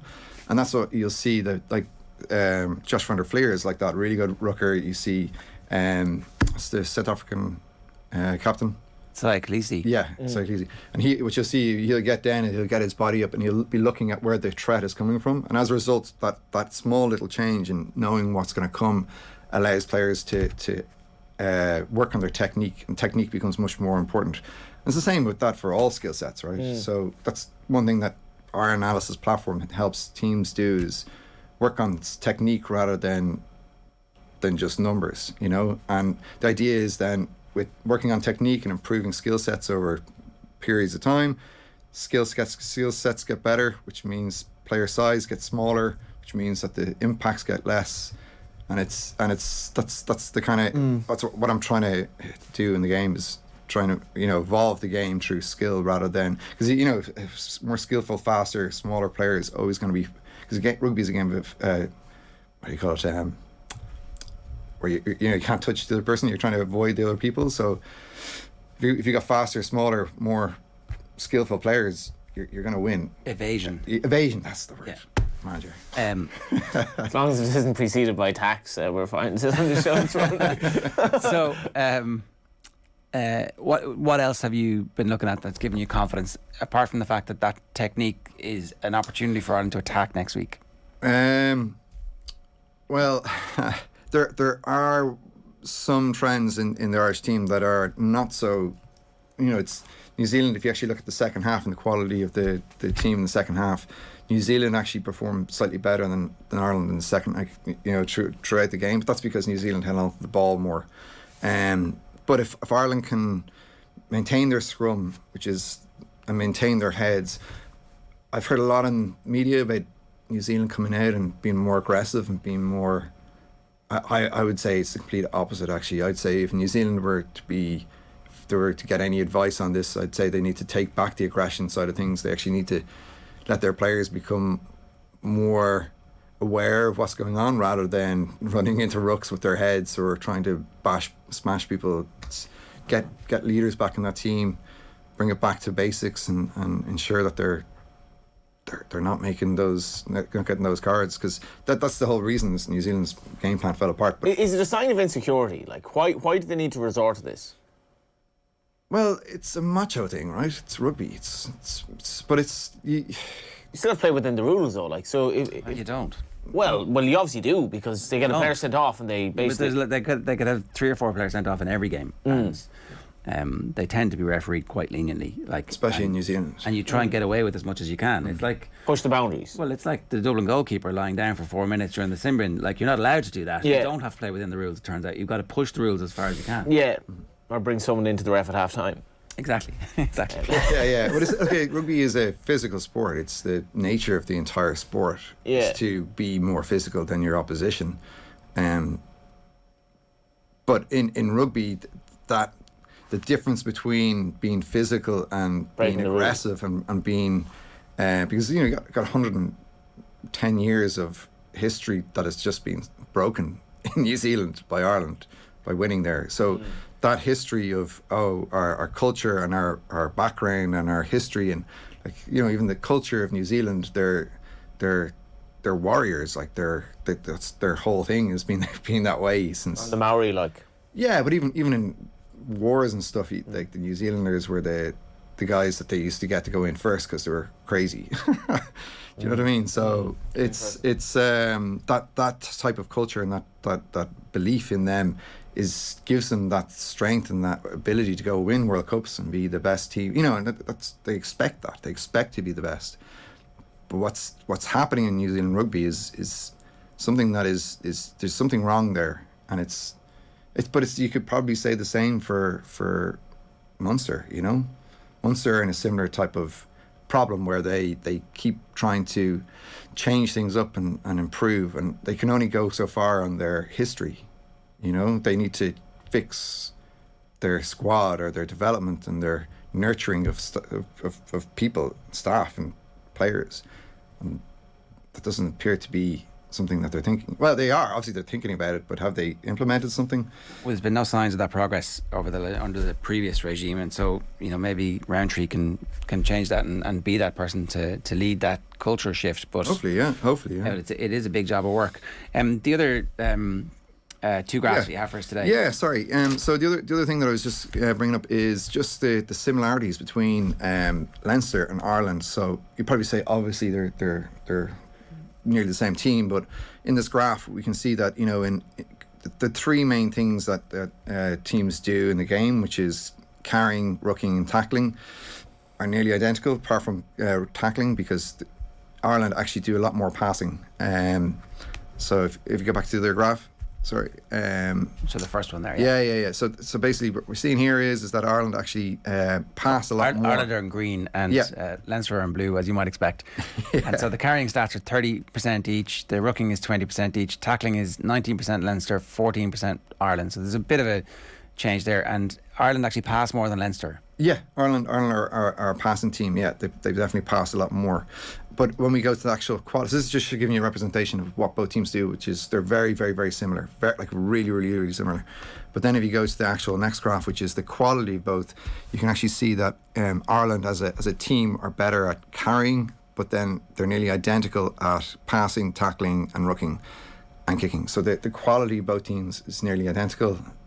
And the actual way in which they play is very, very similar, except for they pass a little more. If I was to put in a different team in here, the graph would be totally skewed. So just from an analytical perspective, they play in the same game plan, they're implementing the same type of approach, they're doing a little bit more passing, but the quality of the teams is remaining very, very similar. So the Leinster platform is really good for Ireland, and Ireland and Leinster obviously benefit then from having their best players go and experience world-class rugby and come back. Yeah, I think there's a little bit of a difference, like Sabundiaki would be a second receiver instead of Sexton, which I've seen in the Six Nations and things like that. So I'd say you might see a bit of that come Saturday. Okay. What do you think of Kieran Frawley at out half? What's happening with you? I mean, I'm just throwing this to you here without having, I brought this up this morning. It's like, who is this guy? I mean, how many more out halves do we have that aren't Sexton? It's I don't know, Jer. I don't know. I don't have the data. I wouldn't speculate. Okay, I haven't had a chance to actually look at the Mary game yesterday. Right. Well, actually, so you have the data. How important is Sexton? Like, what happens after Sexton? How do Ireland finally start without Sexton? Pray. I don't know. Like, there's. We've He's talked only about 37. this before. Yeah, no, we've talked about this before. But the blueprint for a scrum or for a 10 is, it's set there. He needs to be able to carry the ball, he needs to be able to pass the ball, but he needs to be able to kick the ball, and he needs to be able to kick the ball over the bar. But the way in which he does it, and it's something that we have analysed from this week, but I don't have the data set. I wasn't able to calculate it for today. I might be able to do it for next week. But is his ability to get to the line and how, so applying pressure versus being under pressure. So applying pressure is you bringing the ball to the opposition and forcing your opposition to not know where the ball's going to go, compared to applying or being under pressure, which is them forcing you to make a mistake.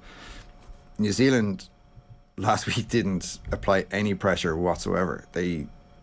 So Leinster were able to apply, force their own pressure on New Zealand by bringing the ball to the line. And players going There's a Freudian different slip angles. there. Did you notice? Yeah. You said Leinster were able to apply that pressure. Yeah. Interchangeable. I nearly let it away. Yeah. But it is Leinster's game plan to a certain extent, implemented with slightly better players, and fully Irish players. There seems to be more offloading for Ireland. When you said they're more passing, is that? I seem to keep all alive a bit more often. I don't want to spend 5 minutes looking at that. No, that's fine. But okay, it would make sense. But again, you got to take into consideration the weather conditions. Yeah. Right. So that was indoors last week. Yeah, totally different from the first one. Yeah, exactly. Yeah, but basically the difference, we talked about this the previous week, is without Sexton we got destroyed. When Sexton was there, we were doing really well before he got injured. I mean, it's not really he's that a leader much. though as well. So Yeah, well, I think psychologically is a big thing. Yeah, but he's like, in the conversation for our greatest ever player. Yeah. Right. Derek, good stuff. Thanks very much. Enjoy the game this weekend. Thank you. It's Derek McNamara, Sports Asset Management there. A reminder, OTB AM brought to you live each morning by Gillette Labs for an effortless finish to your day. Up next, we're continuing the build-up to the final test alongside former Ireland captain Fiona Coghlan. First, here's the lads on the show last night talking about the impact Kieran Frawley has made. Back after this. Like it's one of the most difficult challenges. That's right. Just to step below Test match rugby to play against Māori All Blacks. Yeah. At 10, a position where he's not theoretically not familiar with based off his position, his time at Leinster, even though he has played a couple of games at 10 at Leinster, and he's proven that he can do it. Even in that first test, when Ireland were, in all honesty, a shambles against the Māori All Blacks, Frawley had moments where he took to gain line. He showed promise at 10. Now, what I'm saying is, if you look at hypothetically Handré Pollard, he plays almost no game time at 10 at club level in France, but he's South Africa's first choice number 10. It's the ability to play 10, but also the ability to play 12 that makes Frawley a unique prospect for Ireland going forward. He can be that player that has the ability to play 10 but doesn't always play all of his games at 10. He can play 10 for Ireland without necessarily having played any game at 10 for Leinster. Why has that fear been there from an Irish perspective, do you think, about adaptability and having to specialise? Can I just say though, and I'll let you answer, you take someone like Pollard, is a far more accomplished and experienced, and we know what he offers, whereas I think there's still question marks about Frawley at the top level. And we're talking about replacing Johnny Sexton at World Cup here and bypassing 3 or maybe 4 out halves that we thought were ahead of them who've played there, and we know what they offer at that position. I'm not saying you're wrong here. I'm just saying that I would like to see it, and I'm sure Andy Farrell would too, whether you say it's relevant or not. I think he would like to see him play some Champions Cup games at that position. Of course. I mean, I don't think Frawley's had too much Champions Cup level matches at all. Yeah, exactly. Yeah. But he's got Henshaw and Ringrose as it's the centre partnership. And it's not exactly easy to break into either. And Ross Byrne has made almost no mistakes for Leinster. He's done nothing wrong really, so you can't automatically drop him. But where I'm coming from though is it's not necessarily like he needs to play. He doesn't need to make up for Sexton immediately. He doesn't have to be the starting Irish number 10 as soon as Sexton retires. Joey Carbery can easily fill in that role. He's done very little wrong in an Irish jersey to warrant automatic dropping. But what Frawley offers is that Sexton style, and Carbery doesn't. Carbery doesn't attack the gain line. He's not as robust. He's not as defensively sound as Johnny Sexton is. Whereas Kieran Frawley, because he's got that ability to play 12 and even 13 or even fullback at a push, he's got the ability to play all positions in the back line, but that also gives him the skills and the sort of strength that those other positions give him, like that defence, like that being able to front up to Josh Ioane and actually take his game to him, take a big hit from a Papali'i or whoever and get back up. Carbery's shown that he doesn't necessarily have that ability to take that big hit, so he plays a little bit deeper. He doesn't take the hits. He's got a different style to Johnny Sexton, and there's nothing wrong with Ireland playing a style that suits Joey Carbery. If Joey Carbery's the way you want to go, by all means, but he doesn't play like Sexton, so don't force him to play like Sexton. Frawley has the ability to play like Sexton. Who has the ability to play like Sexton? That is the question. Fiona Coghlan, how are you? Hi, morning, how's things? Where are we at with our out-half situation now? It just gets... Clearly we need Sexton to turn 37 this week. The waters afterwards just seem more muddy than ever. Yeah, it is. I think it's obviously unfortunate for Harry Byrne to go there and not get any game time from home with injury. Frawley's certainly taken his opportunity, particularly this week. The first game it was a little bit murky, but that was only his second start at 10. So then this was his third start. So he certainly improved immensely in that 12-day turnaround. And that just, I suppose, will give the coaches kind of confidence in that they have a player that can improve and where can he go to. But I think it is key to him getting game time this season, and how's it going to look like at Leinster, because obviously he would be 4th choice 10 at Leinster with Ross and Harry Byrne and Sexton obviously ahead of him. So it's about getting him that game time. And I was listening there and about the versatility.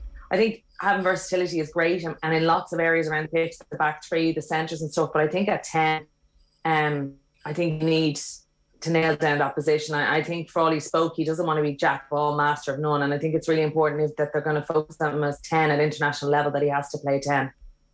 Is he a real candidate now? Because I find this out half things fascinating. You know, you look at the heir to the throne in various roles of life, and it's quite obvious. It couldn't be less obvious in the Ireland situation, and our reliance on Sexton is so pronounced. That's fine, but like, how does the coaching staff? Is it organic where it decides, right, this is our guy to go for? Because you're literally talking about 4 or 5 individuals here who could get that job. Listen, I think they've put time into some players that haven't fronted up and delivered. We've seen the likes of Carthy, Billy Burns, you know, Harry Byrne's been in there.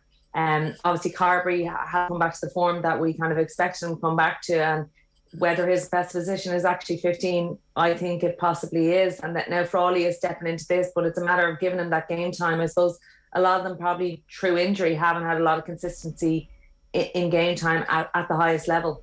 And look, we have to give him, there's no one going to match Johnny or get near him in the next year, but we need to get game time into some of them so that they're ready to go, hopefully not injury to Johnny, but he doesn't have to play 5 games on the bench in the World Cup if you're looking to get to a World Cup final. What have you made of the tour so far? So, like, I suppose, what are we talking about? A week ago, this could be a 0 from 5, the way Ireland were going. Obviously, a lot of disappointment after the first test, and I mean, 3 or 4 days is a long time in rugby. Oh, look, it's a hugely successful tour now. Like, you know, going into this, I didn't know what we were going to come out with. I was thinking 1 win would be a successful tour, but I think the improvement in both teams, the test team and the midweek team, in a short space of time was unbelievable, and just the work that the coaches had to put in to get 2 teams ready for high level ball is really impressive. And then some of those players really putting their best foot forward and putting, like, you know, they could be in contention for test spot places, but I think that Andy Farrell will stick the team that he had as much as possible. Obviously there's an injury to Gary Ringrose, so that'll be someone slotting in, whether Finlay Beelan will be able to make the bench or not, someone might slot in there. But, you know, the likes of Coombs, Timoney, Treadwell, and Frawley, you know, definitely put their name up there and will be in the conversation, but I just don't think it's going to happen this week. But yeah, hugely successful tour now, regardless of what happens this weekend, but they'll certainly look to want to go one better. How impressive is Andy Farrell? Because like, he just exudes this kind of calmness, even when things aren't necessarily going well. It's been it's been very successful since he took over, but like he's never far off scrutiny as well. But he just seems to, like, that response in the second test was quite stark, and obviously the players completely believe in what they're doing. Look, we were all slating him in media for the first, I don't know, what year and a bit, and the players had full confidence in him then. Johnny had spoken a lot then about things were coming together. They were confident in the way they were playing, but we just couldn't see it on the pitch, and then suddenly things clicked and they were getting those performances, and he seems to have real confident players and puts his faith in them. Like, if you look at the likes of James Lowe, who's been slated for his defensive performances, Andy Farrell takes him, does work with him, and he comes even stronger. Jameson Gibson Park was second string at Leinster. Andy Farrell sees something in him, puts his confidence in him, and he repays it in full faith. And I think when you hear the likes of Willis and Peter O'Mahony talking about how good the camp is, how good the environment is, how they're supporting the midweek team and they're all in together, like, you don't say that for no reason. Like, you don't fake it. You just say nothing. So I truly believe that there is a really good vibe in camp, and they're all getting on and they're all working towards the same thing. And, you know, even Craig Casey at the weekend, you know, delighted obviously with the Maori win and the way it was going, but not hiding from the fact that he wants to be in that team as well and not afraid to say it. You know, just there's real good, healthy competition there, I think.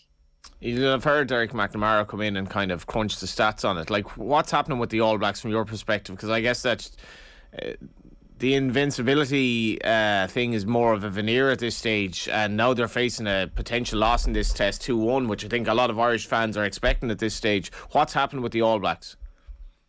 In some ways, they probably don't have the players that they had years ago when we were looking at their invincibility in the last kind of year. I think when they came up in the autumn to Ireland, we were talking about them being fatigued at the end of the season, but that's clearly not the case now. It's the start of their season, and it just look like they're not connected. They've had injuries in their centres. They probably wouldn't be the starting centres. Whitelock is such a leader in that pack, and him not being there for that second test was huge. So I'll be interested to see if he makes it back this week, what difference he makes to the pack. But yeah, like there doesn't seem confidence and that kind of in their coaching team, and there's obviously a lot of rumours about Foster, and the media and the public aren't happy with him as coach, and that kind of could filter into the squad as well. So look, they talk about a backlash this week, looking at some of the New Zealand media, do or die, and heads will roll if they don't win. So there's definitely a huge amount of pressure on this New Zealand team to perform. Yeah, we've spoken about the 2 All-Ireland finals today. Galway, Nathan would say it's a bit of a free hit, would tend to agree. Limerick are obviously overwhelming favourites. If you look at this test, Ireland are like, okay, if we do lose, we've still won in New Zealand, we've created history. All of the pressure's on the Kiwis here, surely. Yeah, it's huge, and I feel it from obviously the media coverage over there, but also around the fans, around demanding more and wanting results and wanting wins, just from historically where this team were. And I think the manner in which Ireland performed, particularly in the second test, I don't think they were as far off as the scoreline in the first test kind of probably showed. I think Ireland were closer, but just that improvement in a week and being that little more accurate. New Zealand are very dangerous with like line breaks and one-off tries, whereas Ireland just seem to be more cohesive in their playing, and I don't think New Zealand have that. Yeah, it was mad watching the documentary on RT last year, Where's Your Pride, about that Irish team in the early 80s, what they did for the country at a time when it was really, really badly needed. Completely different scenario now. Ireland's a different place, but these guys are going to go down in history. I mean, do you think they're aware of what they're actually doing for Irish rugby in New Zealand? I think they are now, and I think some of Paul O'Connell brought a few of the second rows together saying, look, you're the first, this is how important this is. And like, it's huge, it's getting that monkey off the back and having that confidence that you can go and beat anyone. And look, we knew they could this Irish team could beat anyone on the day. To go away and do it in really hostile conditions, when you've had a couple of injuries, you've not a huge squad to be able to go and field games back to back. I think they will, and as I said, the improvement in a short space of time was really impressive, and like credit to the coaches and the players to be able to turn that around. You sound fairly confident. Look, I think you're always wary of New Zealand. I think Ireland, the way they're playing, if they can win that set piece ball and they can get into their shape, I think they're the better team. Like, New Zealand still have very good internationals that can turn it. The likes of Will Jordan can score out of nowhere, but I think as a team goes, Ireland are a better team. But it's important that everyone performs. You know, obviously there's a lot of talk of Sexton, and when he went off in the first test that we didn't step up and we didn't perform after those 20 minutes. I think it's really important that everyone performs regardless if Sexton's there or not. So we need to win our set piece ball. We need to have that speed of ruck ball, which is hugely important to the way we play. And look, if we get that, I think we can match anyone on our day. Two last points. Love the red brick interior behind you. Massive fan. Getting a nod from Colm, our producer here. Everyone's actually agreeing. Big fans. Forget about all your endless TV shows on RT about home improvement, all that nonsense. Just look at Fiona's gaff. And finally, you won an intermediate All-Ireland Gaelic football with Clontarf, I believe. So who wins, Galway or Kerry? Oh God, Jesus. I think Kerry. I thought into that match against Dublin, I had Kerry down as favourites. Even being a dub, that was a tough thing to say, but yeah, I think Kerry. But All Ireland finals, it's those one-off games. Who rises to the occasion, the pressure? I just think Kerry probably might deal with the pressure a little bit better. But I genuinely, I don't know. I'll be excited to watch it though. Before all of that, enjoy this weekend, Fiona. Thanks, Ian. Yeah, that was Fiona Coghlan. Looking forward to final test between Ireland and New Zealand. Yeah, as Ger said, what a weekend of sport. And he didn't even mention Saturday. Into the Open, JD, check out his tips. I think you get 5 tips, including McIlroy for the golf. It's going to be a hell of a weekend in terms of weather and in terms of the hurling. I have to say, being at the Galway Limerick game, the standard and intensity of hurling now is bringing the sport to a level. Is it the best sport in the world? Is it the best field sport in the world? If you were to bring a randomer to any field sport, would he or she say hurling was the best, better than football, better than rugby? I think we've the best of the lot. It is time to wrap up today's show. OTB AM is brought to you live each morning by Gillette Labs for an effortless finish to your day. We're back tomorrow morning from 7:30 AM. Alan Quinlan, he's been having the time of his life, I'd imagine, in New Zealand. He'll be live from there. We'll also have Joe Quaid representing the Green of Limerick and David Herity representing the Black and Amber as we continue our build-up to what should be an unbelievable All-Ireland Final this Sunday. Right now we're leaving you with the Westmeath camp's reaction to their brilliant Tailteann Cup victory on Saturday. Enjoy, and we'll talk to you tomorrow. Afternoon, Westmeath were crowned the inaugural Tailteann Cup champions, beating Cavan 214 to 113 at Croke Park. As I say, the first time that this competition has been played and definitely taken seriously by both of those counties involved in the final, and indeed the ones that preceded them.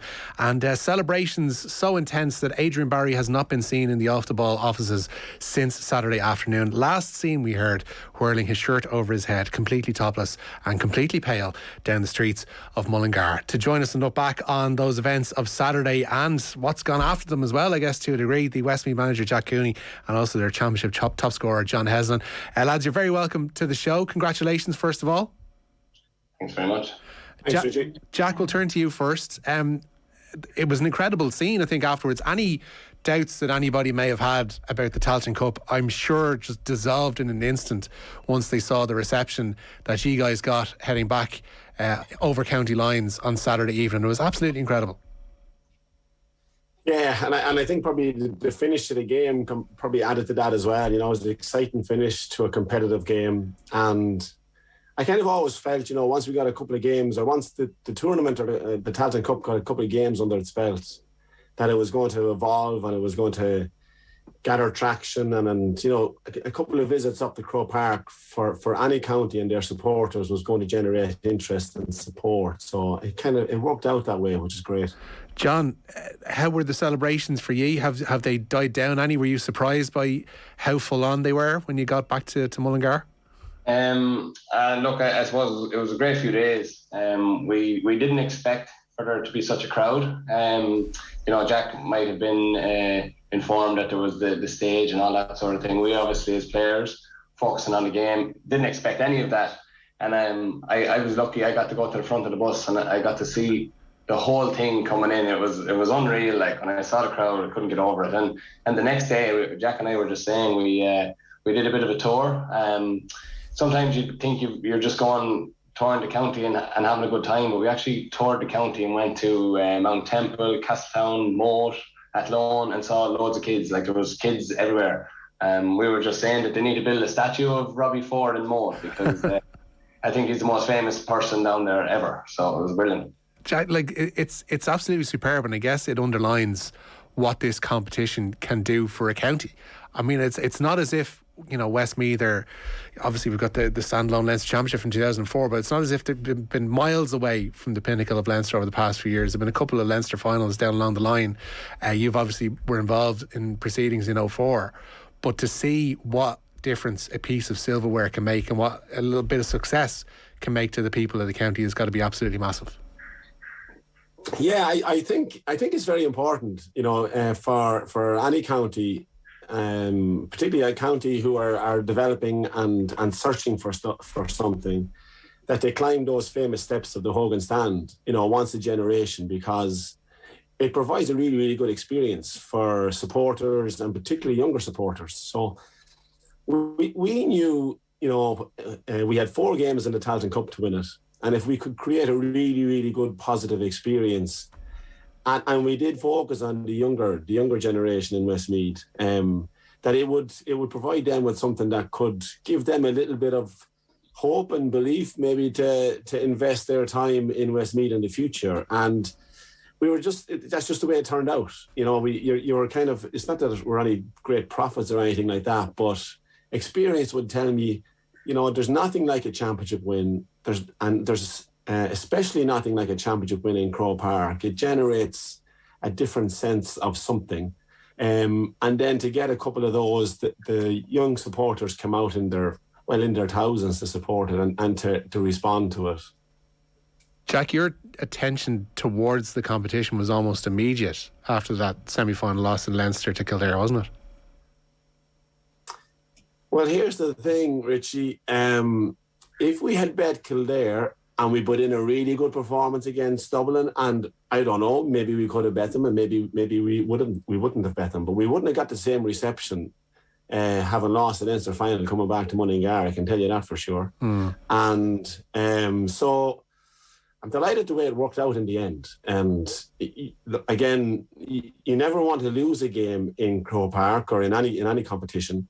But the Tailteann Cup provided us a great opportunity to rebound and to respond. And I think the lads really embraced that and went for it. What was the reaction after that Kildare game when Jack turned to you, John, and turned to the rest of the panel and said, we're going to go full bore into this thing? Was it a hard sell for some of you, or was everybody on board from the jump? No, I think everybody was on board. I think naturally enough, there would have been some uncertainty as to what the competition is going to bring. But I think we're very lucky with the environment that we have down at training, and compliments to Jack and the management team for that, because we actually genuinely like going down and training as a unit. We train hard, but we enjoy it as well. And we're blessed with our facilities in Wolfhound, our strength and conditioning, the gym we use, and the environment that we get down there. So I think that as long as the season was going to continue, we would get buy-in for it, because it's such a good environment down there. And look, they were good competitive games, and playing in Croke Park, and then the opportunity to win a bit of silverware. That's a great prize to have. So no, it was brilliant at the start. We got buy-in straight away. I think what Jack said there about maybe getting to Leinster final and playing Dublin and whatnot. Kildare went on and played Dublin, and they got beaten, and it was a difficult year for them, and we've been in that position before.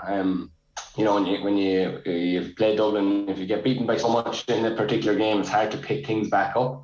Whereas when we lost to Kildare, we probably felt that we didn't do ourselves full justice either.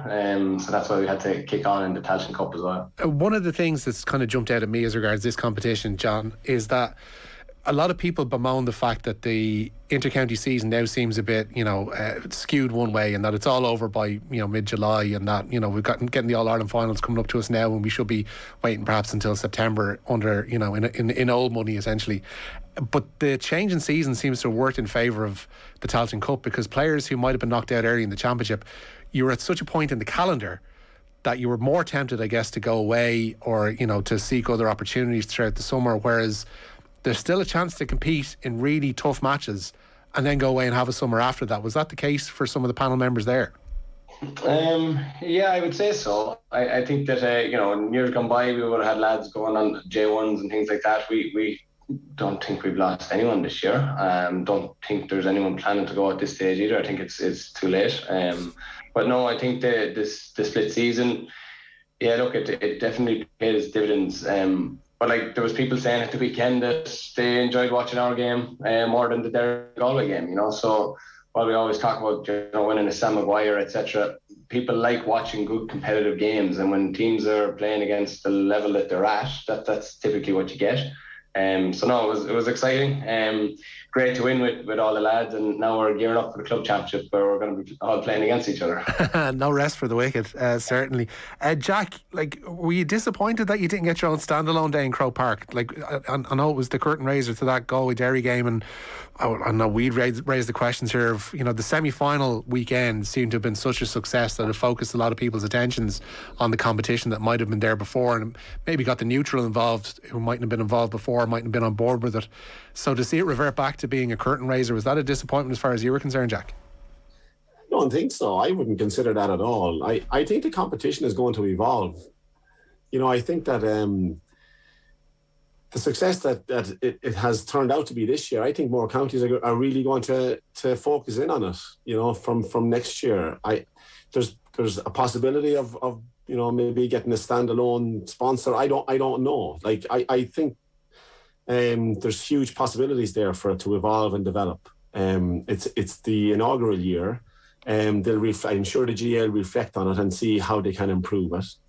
But us being the curtain raiser on Saturday certainly didn't take away from our enjoyment of it. I don't think it took away from the supporters' enjoyment of it. And I think the fact that it was in Croke Park added to it, and that there was upwards of 70,000 people at it. I think at the end of our game, or near enough to the end of our game, I think it was also very exciting for everybody involved.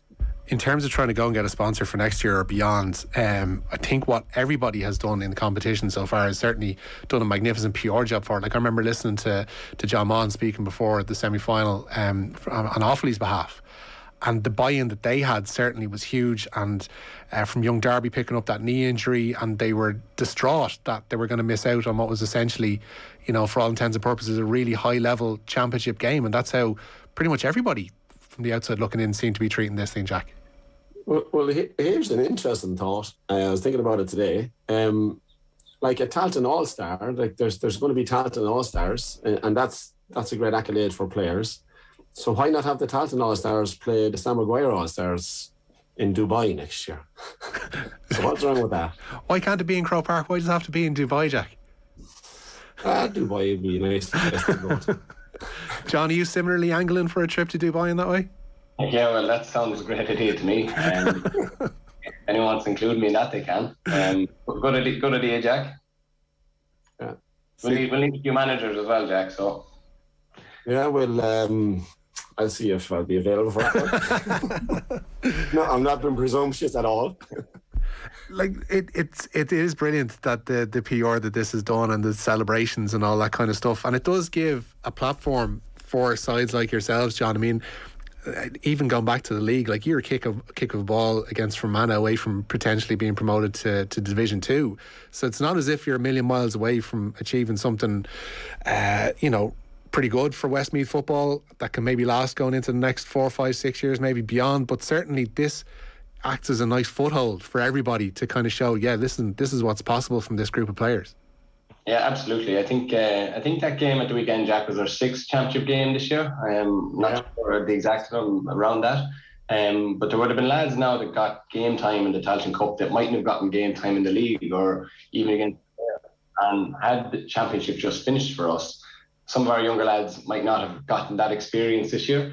Whereas the likes of Robbie Ford, Charlie Drum, they played game time in the Tailteann Cup, and it was great for them, their development, and bring them on to the next level. And as we've said already, winning is fantastic for us. It's fantastic for Jack. We'll look back on it in years to come and really remember it. But for me, it was just special over the last few days for all the younger people, in particular, because in 10, 15, 20 years when I'm finished playing, I'll be able to watch the next generation, or maybe emulate Jack and manage or something like that. But you're developing the future, and I think that was the special piece about it, because when they see us winning and us up on stage, they now know we're not great singers, because we weren't singing great, but they saw the silver where they look, for all intents and purposes, we were famous people at the weekend, and they wanted to be up there. They want to maybe one day achieve the same thing. So it was brilliant, because I said it to someone else today that the first person I met coming down off the stage was David O'Shaughnessy, captain of Westmeath when they won it in 2004. And I never forget him coming down off the bus with the trophy. And I got down off the trailer, and there he was wanting me to get a picture with him and his kids. So that's just the way it goes, and that's the beauty of the game. And we're just privileged that we had that opportunity again. Jack, you've been involved in I guess a lot of the key moments now in Westmeath football gone down through the years, considering your 22-year involvement with the side. You were there in 2004. You've seen what these things can do for the county. This is going to be huge. Yeah, it's no coincidence, Richie, that Westmeath started doing well when I gave up playing. So it was in around the early noughties. We actually started doing well and winning stuff when I hung up the boots. Yeah, so I was involved. There were just a special bunch of players back in the noughties, and pushed on from there and won it in 2004, and great memories and magical times. And but the current bunch of lads are the same. They just I think that the big benefit from the Tailteann Cup is that we got to spend the extra 8 weeks together. This time of the year, we were playing earlier rounds of the league in in stormy conditions, almost difficult to try and even hold the ball. So to be able to prepare and spend time together on the training pitch this time of the year it's a big benefit. It's a huge benefit. John, I read a piece with Jack before the semi-final, I think it was, where he mentioned that he tries to make things, training fun in particular for the squad, and you've alluded to it there. What kind of stuff does John do to bring a bit of levity to the situation in training, because it seems to be a common thread running through there? Yeah, I can't give away too many top secrets now. Jack usually forgets his watch or his phone. Wouldn't be a great keeper of time.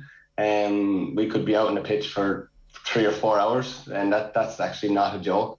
But look, I think everything, there's no one element as such that I try and bring the fun. It's just that environment that we're down there.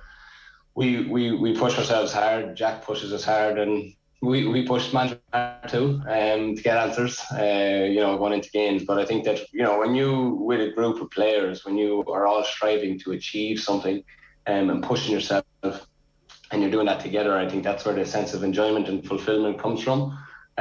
So look, whether it be our 7 or 8 hour training sessions at the weekend, or a gym session in Wolfhound that we get as Jack likes to call it, a good sweat on the brow. It's just a good environment to be there. And when, as I said, when you're just trying to push yourself all the time, that's where the reward and the fun comes inevitably at the end of the day. Yeah, and Gaelic Football on off the ball in partnership with AIB, proud sponsor of the GA Senior Football Championship. Check out #TheToughest for more. Jack, I'm going to give you the right to reply there.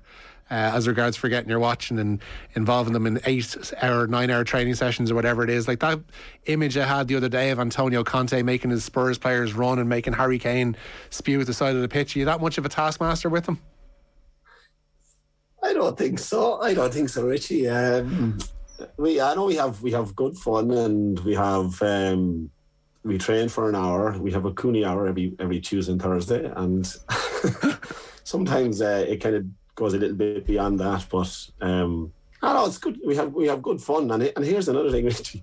We have great people involved. God, we're blessed. We have Hez mentioned Joe and Katie and Angle there in Wolfhound, but we have performers, and the amount of people that actually contribute and get in behind the lads to make the whole thing better and enjoyable. There's so much work, and they get tremendous enjoyment out of it as well. So it's great. Look, it's mighty. It's great fun at the end of the day. Sure, what else would you be doing on a Saturday evening? Exactly. And winning a bit of silverware, going back down home and making thousands of people back in your home county ecstatic. That's a standard Saturday evening's work, John. Yeah. If you could do it more often, it'd be great. That's what someone said to me. He said that let this be a platform for Westmeath to go on and achieve more in the coming years. That would be great. What would the ceiling be for this squad, do you reckon, John? I'll have to leave that to the boss man to answer that question. I'm just trying to keep going and trying to keep up with the young lads all the time. That's my personal thing. I think for the team, Jack, I might leave that one for you to answer. Here's the thing. We never really. When we start out at the start of the season, we literally just go week on week, and we focus and we want to improve. It's cliched or whatever. And I'm probably robbing somebody else's line or somebody else's story, and that's how we go. And we just try to be better every week. And I think the huge benefit this year is that we brought in younger fellas as well, younger fellas who know that they have to invest time in their body and in learning the game and the tactical awareness and all of that. It takes time to get up to the intensity, and we focus a lot on that in training. And I think they've got a really, really good experience now. So hopefully we've planted a seed that they're going to invest, because we all know there's a lot of commentary around it. This is more than a Tuesday, Thursday weekend pastime for players. It's probably it's a lifestyle, really. And you commit to it, and the lads have done that. Like every county player does it now. And that, I think it's a great way of life for players. And I think every county player now embraces that. They know what they have to do, and the Westmeath lads are probably no different now, to be honest. It probably makes you feel like, John, it's given you another couple of years, this kind of boost. 100%. 100%. I think, look, I think Yeah, hopefully, yes. That would be ideal. But I think what Jack says there, bringing the younger lads in, and that tends to lead to the good environment as well. It's good energy down there. But it does take a lot to get to a level where we want to get to as well, and get the best out of ourselves. But that tactical piece, reading the game, and there is a lot of learnings in that, and it doesn't just happen overnight. So hopefully that, particularly the lads who've just come in for, in the first couple of years, that they can see that it's worth it. We didn't obviously get to experience something like this before, but all those hours and training sessions that you put in and trying to learn the game, it's when you get to win something like the weekend, it pays its dividends. Yeah, and a tribute as well to one of your teammates for the past decade or more, John. Kieran Martin coming off the bench, scoring that decisive goal, and one of the pictures that really jumped out at a lot of people in the wake of Saturday's game was that picture of him embracing the family of Owen Farrell, his clubmate who had passed away quite recently. That's got to have been quite an emotional occasion for him, both leading into the match and then subsequently as well.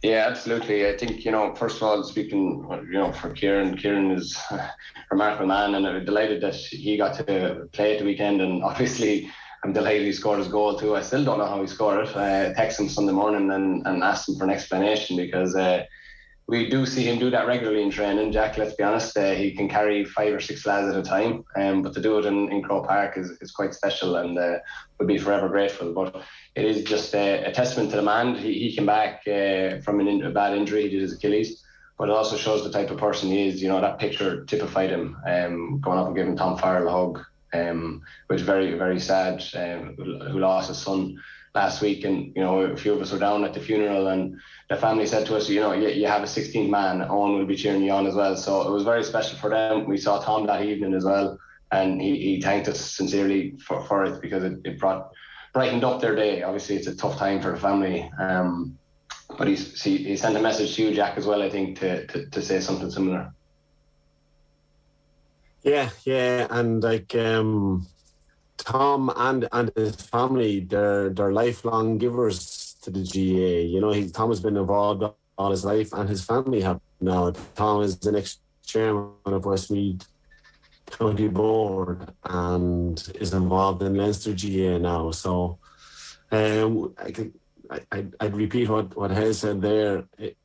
Kind of respect the Farrell family on what they've given to the GA community, and Maryland community, the broader GA network, and hopefully we made them proud at the weekend. Yeah, John, it just seems like the word that keeps coming back when you mention the Farrell family there, and you mentioned the hours and the years that you put in, and the effort that goes in behind the scenes, and the team behind the team, and all this kind of stuff. Just like the last 7 days just seem like a remarkable reward for everybody, both in the county and in a narrower sense than on the team too. Absolutely, there's so much that goes on, everyone involved in any team game, but in particular for GA, whether that be our physios, whether that be our stats team, or that be people involved in the county board. There's so much that goes on behind the scenes that I don't even see half the time. But for us to get onto the pitch, and for us to play, and us to get into the conditioning that we are to win the Carlton Cup, there's so many people involved, and you often wonder how can you thank these people. But when you see them at the weekend, that's all they wanted is a win. Celebrations like that, that's how you can thank people for their efforts that they've put in. So just delighted to be able to be involved with something like that and create memories for people. Yeah, Jack, John mentioned earlier on the bad singers that shamed themselves on stage on Saturday evening. Is there anybody who covered themselves in glory, and what did you happen to get up and sing yourself? I have my own little party piece now, and it rarely raises its head, but I think Jamie rattles off a good tune, so he does, and he gets us all going. And there's quite a good few singers down there. There's no Joes, there's no Joe Dolans, but they're all aspiring to be like Joe. But you never know. There's no show like a Joe show. There is no show like a Joe show, indeed. Did you bust out the white suit at any point, John? You attempted to get the white shirt and tie on as well? No. I stood back. I was just there. I said to Jack, for all the celebrations the last few days, I just attended just to look after the young lads, So just behind the scenes, letting them do the job, So responsible and grown up, John Heslin. There we go, lads. It's been absolutely fantastic to talk to you and to kind of bask in the I guess reflective glow of winning that inaugural Tailteann Cup on Saturday, and it's brilliant to see what it's done for the county, and I'm intrigued to see what it does for Westmeath football going forward. It's been an absolute pleasure to talk to you both, Jack Cooney and John Heslin. Thanks so much for your time this evening. Thanks, really. OTB AM with Gillette. Get into your flow with the new Gillette Labs Razor with exfoliating bar.